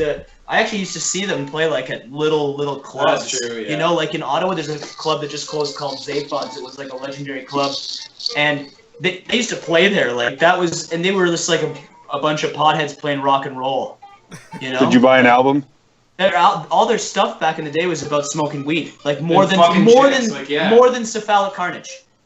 Wow. So would you buy an album? Do some research on this, actually, Keith. You'd be really interested to look. He's avoiding the question. Laundry about what they were like when they were a young Pantera-loving rock band, and then you can see the very commercial route they chose to go in. But man, they were a really rockin' rock band when I was younger.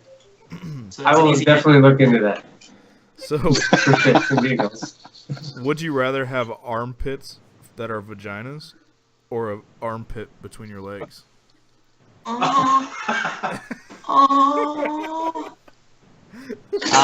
that question really? Well, my pussy arms are doing good, and my stinky crotch is awesome. So both are good. Would you rather have your body found on a pile of sex toys or naked pictures of Guy Fieri?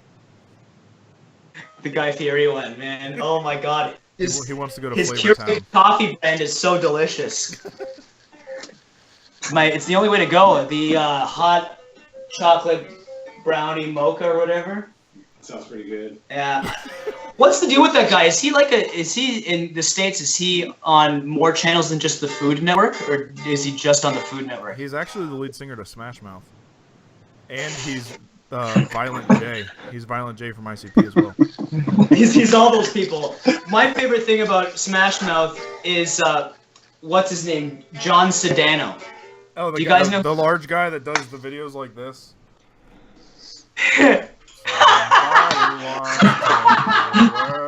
You're killing me! Oh my god, yes! That's not John Sedano. Somebody once told me the world ain't gonna change. I'm gonna tell you right now that Adele cover was the tits. It was too good. The first one. That guy kills me. I've befriended him on Facebook. You know, I had to. He's a drummer. He's like a rock and metal drummer. Start a band with him. He does, yeah. I'm sure he's great. So would you rather have 5 penises or no penises? Oh, Ooh. octocock. Yeah. It would be. Or a eunuch. like- I've always. That would be very uncomfortable. Like, it's already hard enough walking around with a fucking nutsack and a dick between your legs. And Listen, I always like the movie. movie. But I like the movie Dogma, where the guy has no genitals, he's an angel. So I'm assuming that if I have no genitals, I'm an angel. So, Or Ken Yeah. Doll. you're right, I would rather be an angel. So, would you rather? And this, for you being a guitar player, you have to take that into consideration. Okay. Would you rather cut off one of your fingers, or pay $5,000 of your own money for the person you hate most to go on a sweet vacation? I'd have to pay that $5,000 in installments, of course. Very small, shitty installments. But In as all long pennies. as it's been a good financial plan, I could pay those installments and continue playing guitar without any guilt. You know, if that was actually a choice, like I would. That's not even a question. Of course, I'd pay that $5,000. I would. Yeah. Would you rather live forever or die in the next 5 Hey, minutes? hold on 1 second. He's like, I'm gonna go kill Hey, myself. Marika, you'd pay $5,000 if I lost my, if I had to lose my fingers, right? Yeah, she'd pay the $5,000. She said.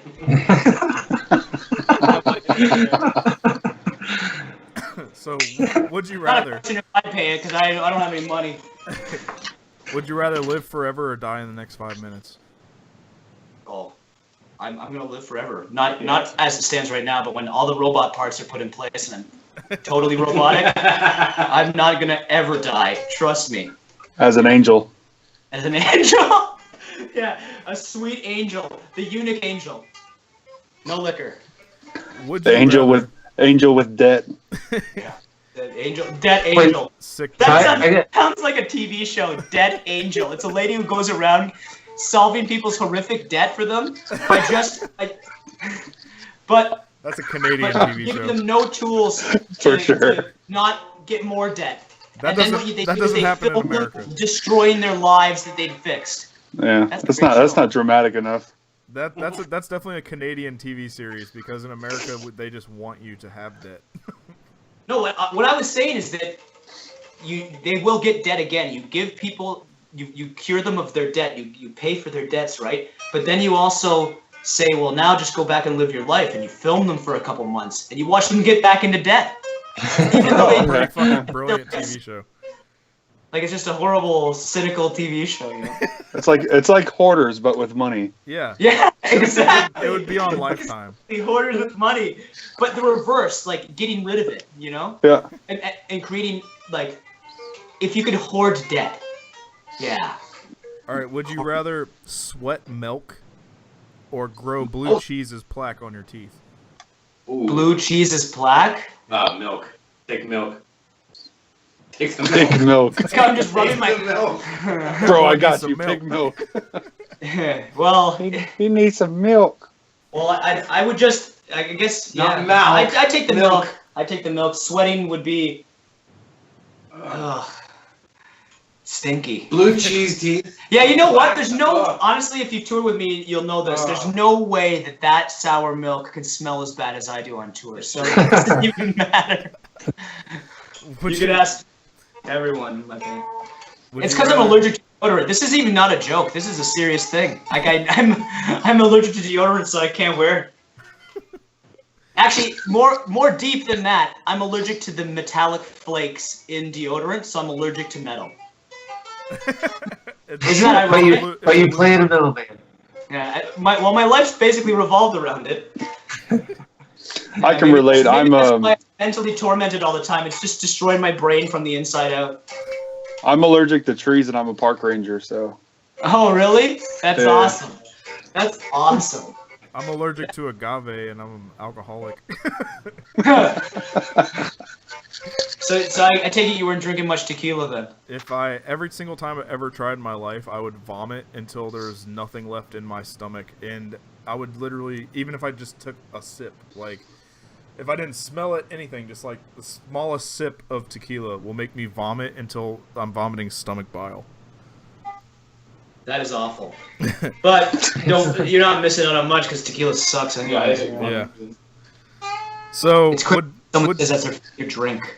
Would you rather drink your mom's breast milk or your dad's urine? I guess my mom's breast milk, because I've already done it. It's not like, well, maybe I need to try my dad too.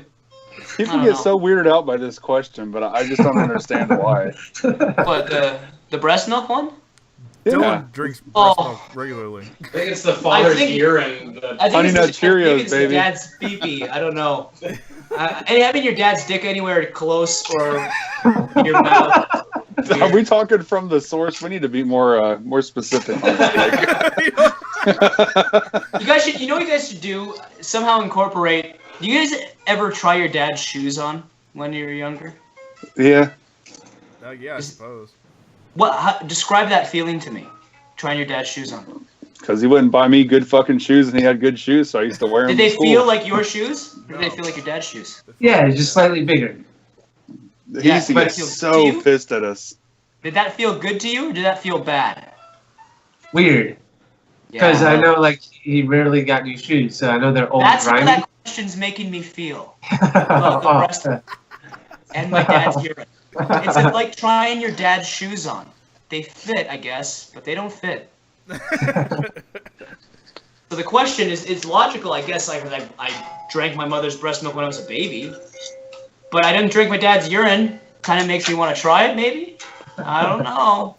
So, would you rather pop one of your testicles like a grape, or eat a monster turd produced by Gabriel Iglesias with a fork and knife at a slow pace? Man. They're both just so disgusting. You ask this question every week, and it just cracks me up. This is awesome. This is great. Well, when you pop your nut, there's no going back. Yeah. You lose That's that what I was getting to. That was the point I was going to make, was that one's permanent and one's psychologically permanent. They're both psychologically permanent. I'd eat the shit. I'll eat the shit. You eat that cat poop. You eat that cat poop. All right, I'll eat this shit. Bailamos. So, Don't try. Don't. Would you rather shit every time you sit down, or pee every time you stand up? I'd take the peeing because of the overcrowd. Yeah, I just wouldn't. Well, because I mean, if you sit down and you shit, it's all over you. Then you gotta go take a shower. Now you gotta take a piss. Like, at least the piss is over in like a minute. Yeah. And you don't have to get it all over yourself. And imagine never sitting comfortably again for the rest of your life. Yeah, I'd wear the diaper and pee when I stand up. Because So would you rather shit yourself 3 times randomly throughout the day, every day, or for 1 day a month you turn into a full-fledged were-turd? Were-turd? That's a song title for the new album. Writing it down. Were-turd. Were-turd. Forrest the were-turd. What is Russian. Forrest? Forrest were-turd. Now, that reminds me of the Futurama episode where Bender turns into the car, The you know? were-car, The yeah. were-car. I don't know why, that just was the first thing that came to mind. I would turn into that were-turd. That's just horrifying. Again, and talk about that, the shit monster, you know? That's exactly Wow, what I that's- expect. Yeah, I'd turn into the were-turd, for sure, to torture all my friends. Alright, this one's a Poopy little, diary. this one's a little rough. So if you have to take a pass, you can take a pass. Would you rather Pass. Would you rather fuck your mother in your girlfriend's body or fuck your girlfriend in your mother's body? What? Like, Don't do it. They would switch minds, basically, like Freaky Friday style. Okay. Uh, Well, Don't be the first. don't be the first to answer. No, we had one other person answer, like, no problem, and it was totally weird. He's like, I'd fuck my mom. And I'll add, Well, that's I not will- what I'm thinking. I will I'm add thinking the that person. I still want to fuck my wife, but my wife, I don't want to torture her with my mom's. I mean, hey, if she was good enough for your dad, how bad can she be, right? Am I right? You know Might make what? it worth it. I'll leave that one up to my wife, whatever she decides to do. So you're passing that. I'm passing that one, man. That's too fucked up. Go ask your wife. That was a fortified pass right there. Ugh. The guy that actually answered that is the one that's on Facebook, in a American flag thong, shaking his dick, and some guy comes up and grabs it. You know what I'm talking about? Yeah, Can you quack? do you Can you quack quack like a like a duck duck? when you fuck? Yeah. Yeah, we interviewed him. Quack like a duck when you fuck. That took the Clitoris camp over by storm because it just reminded us so much of our old singer Brian. Like that was, he just That's used to totally wear a it, yeah. Speedo all the time at our shows as a joke, you know. Alright, and the Hey, last one, this is the worst one by far. Man, that last one was totally fucked up, man. Like, is there no pass option for this one? There's no pass option. It's okay. That's okay. You- Would you I'll answer the rather question. Take the shit. I'll answer the question. Would you rather watch your parents have sex for the rest of your life or join in once to stop it? I joined in once to stop it. Does that make me weird? I I don't don't know. know. I'm just to make it stop. Like it's one thing. Well, you know what? Like, are you literally spending the rest of your life consecutively watching your parents fuck? That's it. Well, the way I think Stare about at it the end of the is, bed and that's it. the way I think about it is, My you dad know had a how heart like, attack.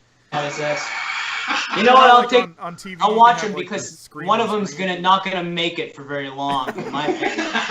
So it'll stop itself. That's the kind of thing that in my family stops itself. Well, it's forever. He'll Oh, stop when he's done. It's eternal. Okay. All right. So I get like, it. it's not like your parents are eternal, but you know how like TVs have screen and screen where you can like watch a football game and then watch like cartoons at the same time. Have that mental disorder. Yes. Parents fucking in screen. Yes. Okay. With audio. That's forever. Picture- with picture- audio. picture. Full HD. HD. Full With HD. Spike Lee fucking camera. And I mean, and you know what kind of HD I'm talking about, right? I'm not talking about video quality. Full HD. You dick. Very good. Anyways, I would probably have to get involved sexually with my parents to stop it. And then when it was done, I'd be getting a lot of therapy from, I don't know, who's that? Is it Tony Reynolds? Is the guy the motivational speaker on Tony television? Robbins, I think. Tony Robbins. I'd go Tony see him, Robbins, and I'd have agreed. him brainwash me like he does to Shallow Hal, you know. So I wouldn't remember any of it, so it doesn't fucking matter. That's. So, But yeah, I would have parents. That's what I just said that. I guess. I don't know. I think my favorite moment in ever asking anyone any of these questions is we interviewed Liam from Dillinger Escape Plan, and then Yeah. the following Sunday we had Justin Pearson from The Locust on, And I was asking Justin, and he just goes, "Did Liam have to answer these questions?" And I was just like, I thought that was like the best moment in Would You Rather ever. Man, the questions are. It almost seems like necessary. This is like, I don't know, these are kind of like everyday questions for us, I guess. I like to do these at the beginning of the interview normally, because then it just sets the tone for weirdness for the entire interview. But we feel that like if we ask towards the end, it's like they've already invested all this time promoting all their shit, so now they just have to tell me they want to fuck their mom. Yeah. You know, if you can get the words out of their mouth, that's a fucking very wildly entertaining, especially for watchers, especially and viewers and listeners if they're just listening to the podcast or whatever. Oh, I'm totally making a press release and sending it to Blabbermouth saying Homma wants to fuck his mom. Really great, you know. I'm gonna put a great spin on this. I'm sure that's newsworthy material as well.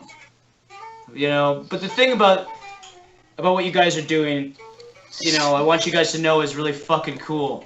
You know, you guys are trying to bring back some memories that a lot of us still think about every day, you know, and we don't have a way to get in touch with these bands, you know. There's a few people that maybe I could message to be like, hey, what happened to these guys? Yeah. And maybe Keith's on that list, you know, with some of the other guys I mentioned.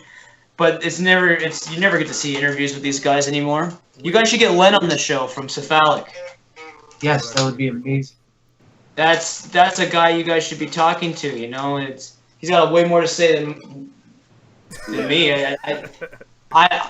I'm like the last wave of this genre. You know, I'm. Those are the guys who made it. You know, or at least of what I grew up loving with Keith or whatever, you know. And what you guys... You grew up loving Keith, is that what you said? No, of course I love Keith, but I love his taste in music a little more, so... Or at least what he used to listen to. There's not much more to listen to these days. So. Well, we always appreciate kind words, and, you know, it goes both ways. Like, we really appreciate when people have an appreciation for this style of music as well. I didn't even tell Keith this. I didn't even know. I watched one of these fucking interviews already. I watched the Chris ARP one. I had no idea that this is what it was for, you know? I only watched it because my roommate called me and said, you gotta listen to this, like the only interview you're gonna get. So ARP, man! Yeah, I don't think I was even a part of this during that, because that was like the early... Yeah, that was that episode, I contacted the guys and wanted to be part of this. The Chris ARP interview definitely molded us to be like, it snowballed into us getting amazing artists, because we were always just like, hey, Chris ARP was on. And they're like, oh, well, if Chris ARP was on, then, you know, I guess we can do it. Well, he's awesome. He's, you know, a renaissance guy of the metal genre. And now it's kind of turned into this, like, if your band makes it on to Sheep's Clothing, then you were a good band at that time, you know? So, yeah, you know, it really, as soon as I saw, you know, who I was talking to and put all the pieces together, I realized that it was a little more flattering than I initially thought, because I know that these guys support the exact dying and almost dead scene that I'm just trying, like, that's part of the reason why I'm never going to stop Clotoris, is because when it all comes back, when that genre comes back, I want to be one of the people who never stopped. Yeah, then you'll be the Dillinger Escape Plan, or, you know. But, you know, they did, man, there's never going to be bands like from that era ever again, but there's going to be new bands who are going to take what they did and take what other bands have done, and they're going to mix it into their new thing, and it's going to be awesome. And then it might inspire some of those old bands to come back and start touring again, and you'll see you'll see Cephalic Carnage, you'll see all Psyopus, because, you know, you can only go so long without wanting to create something for people who want to hear you. So, well, I don't know. You know what? That kind of leaves room for, like, what about Muhammad from Necrophagus, who just completely dropped off the map? Yeah, well, I heard that he had like got a crazy Romain good Goulon job or said that something. there's an entire album recorded of his drums for another Necrophagist album, Yeah. and it's nowhere to be seen or heard. You know, that's So Some people just lose it. You Yeah. had mentioned that you guys are actually leaving for tour in like 8 hours or something like that. Well, much less than that now. what time? Yeah, we got to be there in like a couple 5 hours, 6 Yeah. hours at the airport or something. Well, we definitely appreciate you spending some of your last hours before you go on tour with us, and We're trying to stay late because it's a long flight, Yeah. so we're trying to sleep on the plane. So we're trying to stay up as late as possible. So this really does. We still have to go and take the van. Yeah, and you know what's fucked is I still have to take because I drive a tour van as my daily car. My wife drives our car, right? And I don't have a place to park the van, so I have to take it to my mechanics and park it at my mechanics lot, which is a little bit of a mission. So Like as soon as we get off the phone with you 30 guys, miles from here. we're leaving to go and drop the van off, and then we're going to come back and just sleep and watch some cartoons a little bit, and then head out to the airport.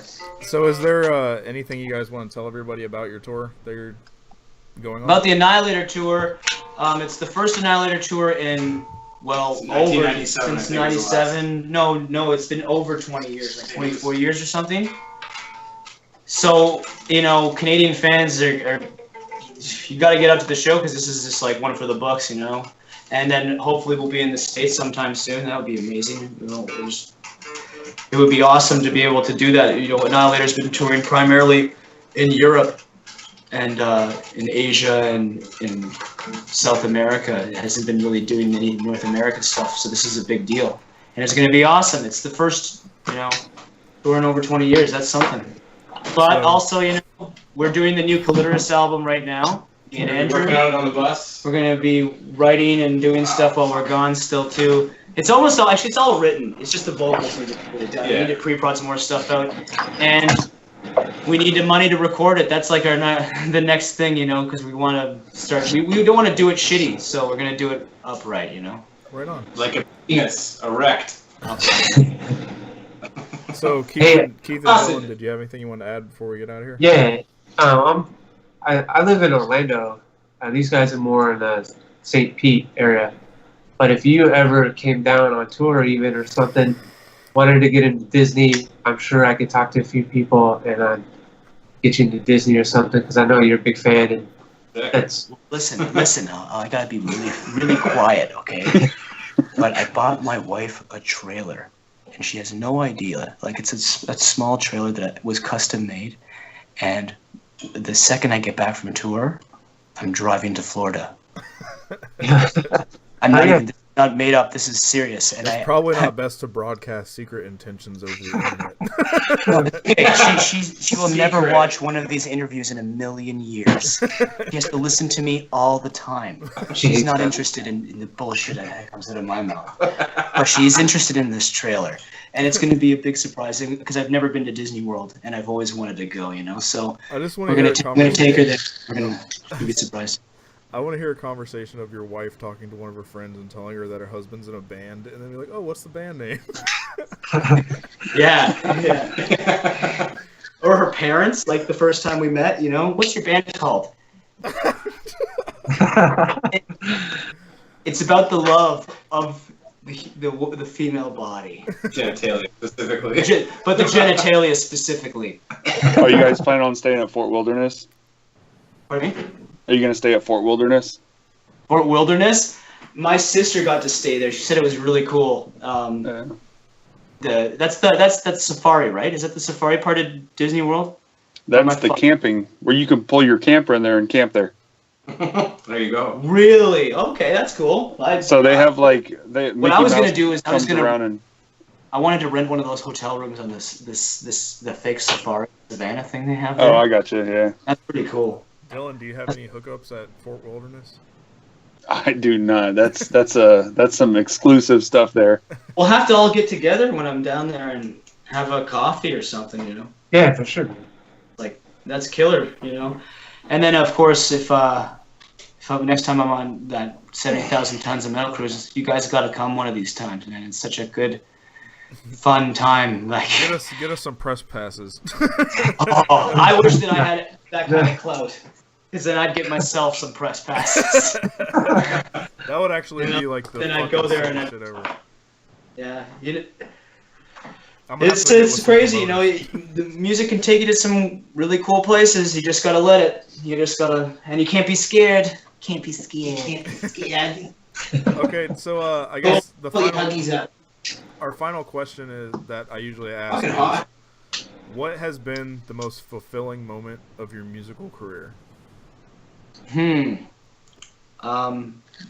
Well, when I started in the industry, when I started playing music, I wanted to just get signed. I just wanted to release an album that people could get. But then after that, you know, once you hit goals, you start to get, you know, snowballing. And my favorite thing is probably the being in Guitar World. I was gonna say, do you want to go That's get an an easy, magazine for like it? that's the easiest thing. It's easy because that's the childhood goal.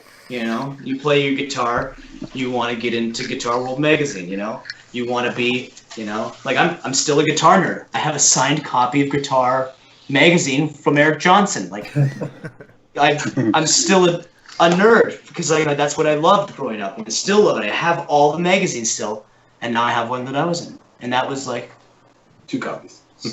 too cool, you know. Oh yeah, Keith wanted to also. He wanted me to ask another question. Let's see some goofy tattoos. Oh, goofy ones. That's one. What Is that the WWF? That's a panda, and then there's another panda with a folding chair. Oh my Yeah, god, snap. that's awesome. I actually have a That's- panda bear eating its own guts. Oh, that's cool. We've totally got to chill. That's awesome. Let's hang out based on our Yeah, tattoos. that's it, eh? You know, that's bros, man. Yeah, that's it. Panda They, bros. and of course, this is just all cartoon characters. You know, I've got it done one at a time, so they're kind of, it's not like the lines are like they don't necessarily match up, you know. But it's just gonna be a big collage of cartoon characters one day. I've got, you know, baby, I know it. You Bender. know, like, there's, you know, That's awesome. so many Make stupid new tattoos. friends, but keep the old Ah. silver. The other. I won't show you, but I got like on my toes, I got shred and sweep tattooed. You know, just to keep my priorities in check. You know. Right on.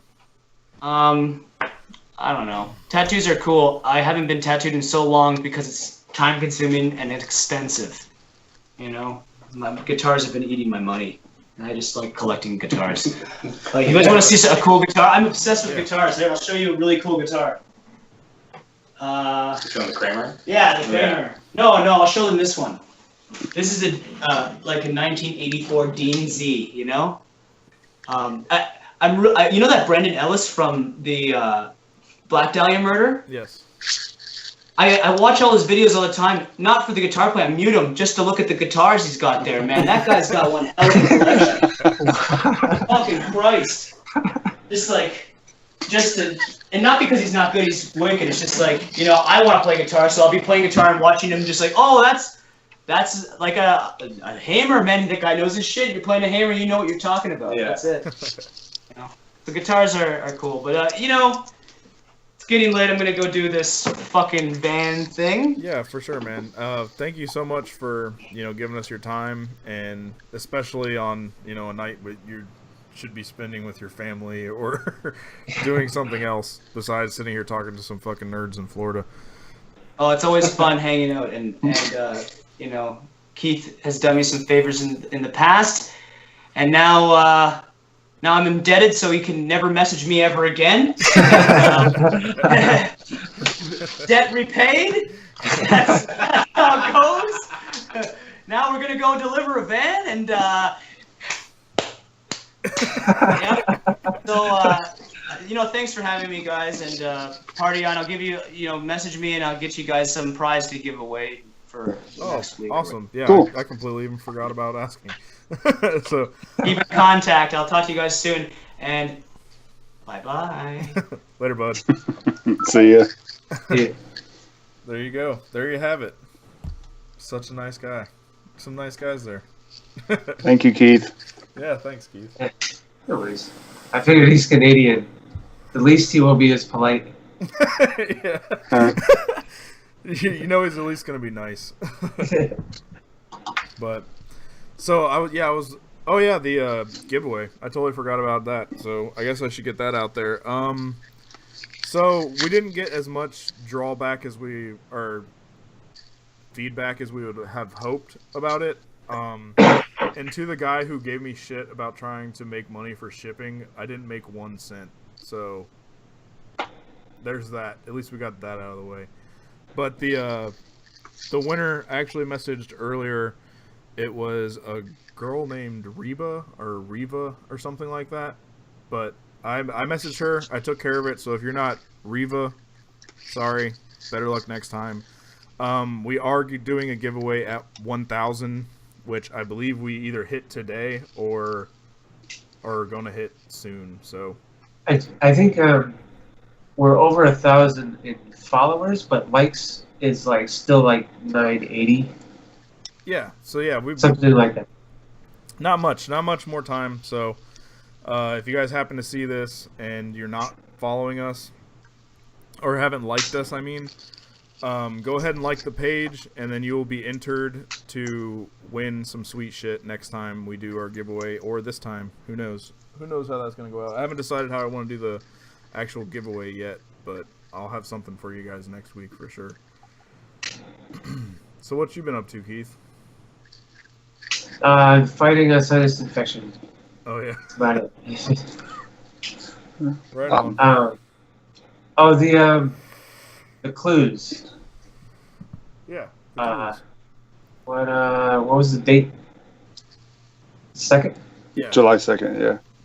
Yeah, so July 2nd, it's Cheney from, I don't know how to say their band name, Ethanos? Yeah. Yeah. There's That is actually an the- e-liquid company called Ethanos. So that's the only reason I know how to say that. Yeah, so a bunch of smart assholes on the page guessed it like within the first clue. Motherfuckers. All right, so I guess I got to make the clues a little harder. I do But like I thought the I was being idea. obscure as shit.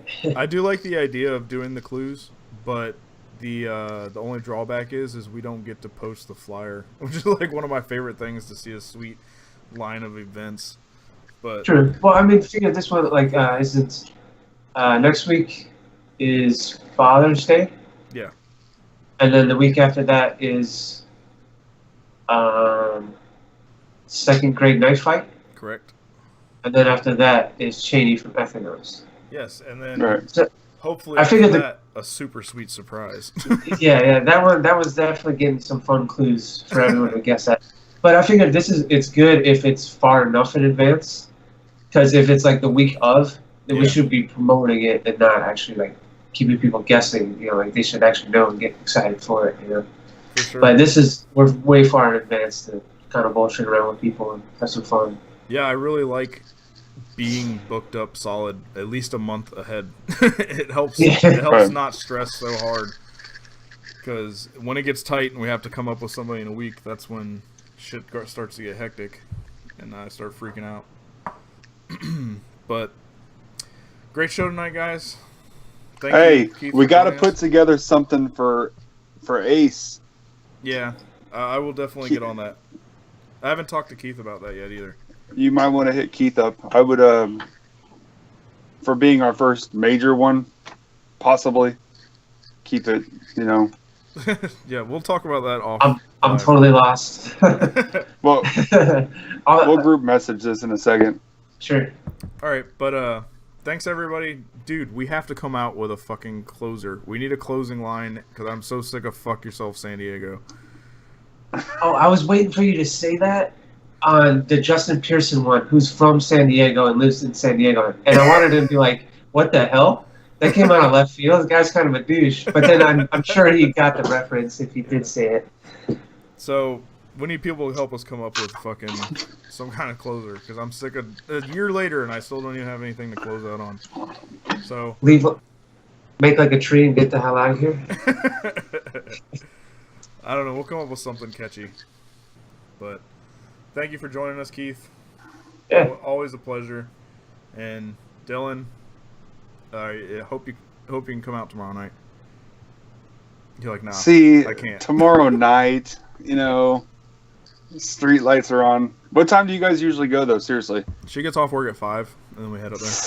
Kava? Yep, go get our kava on. Kava.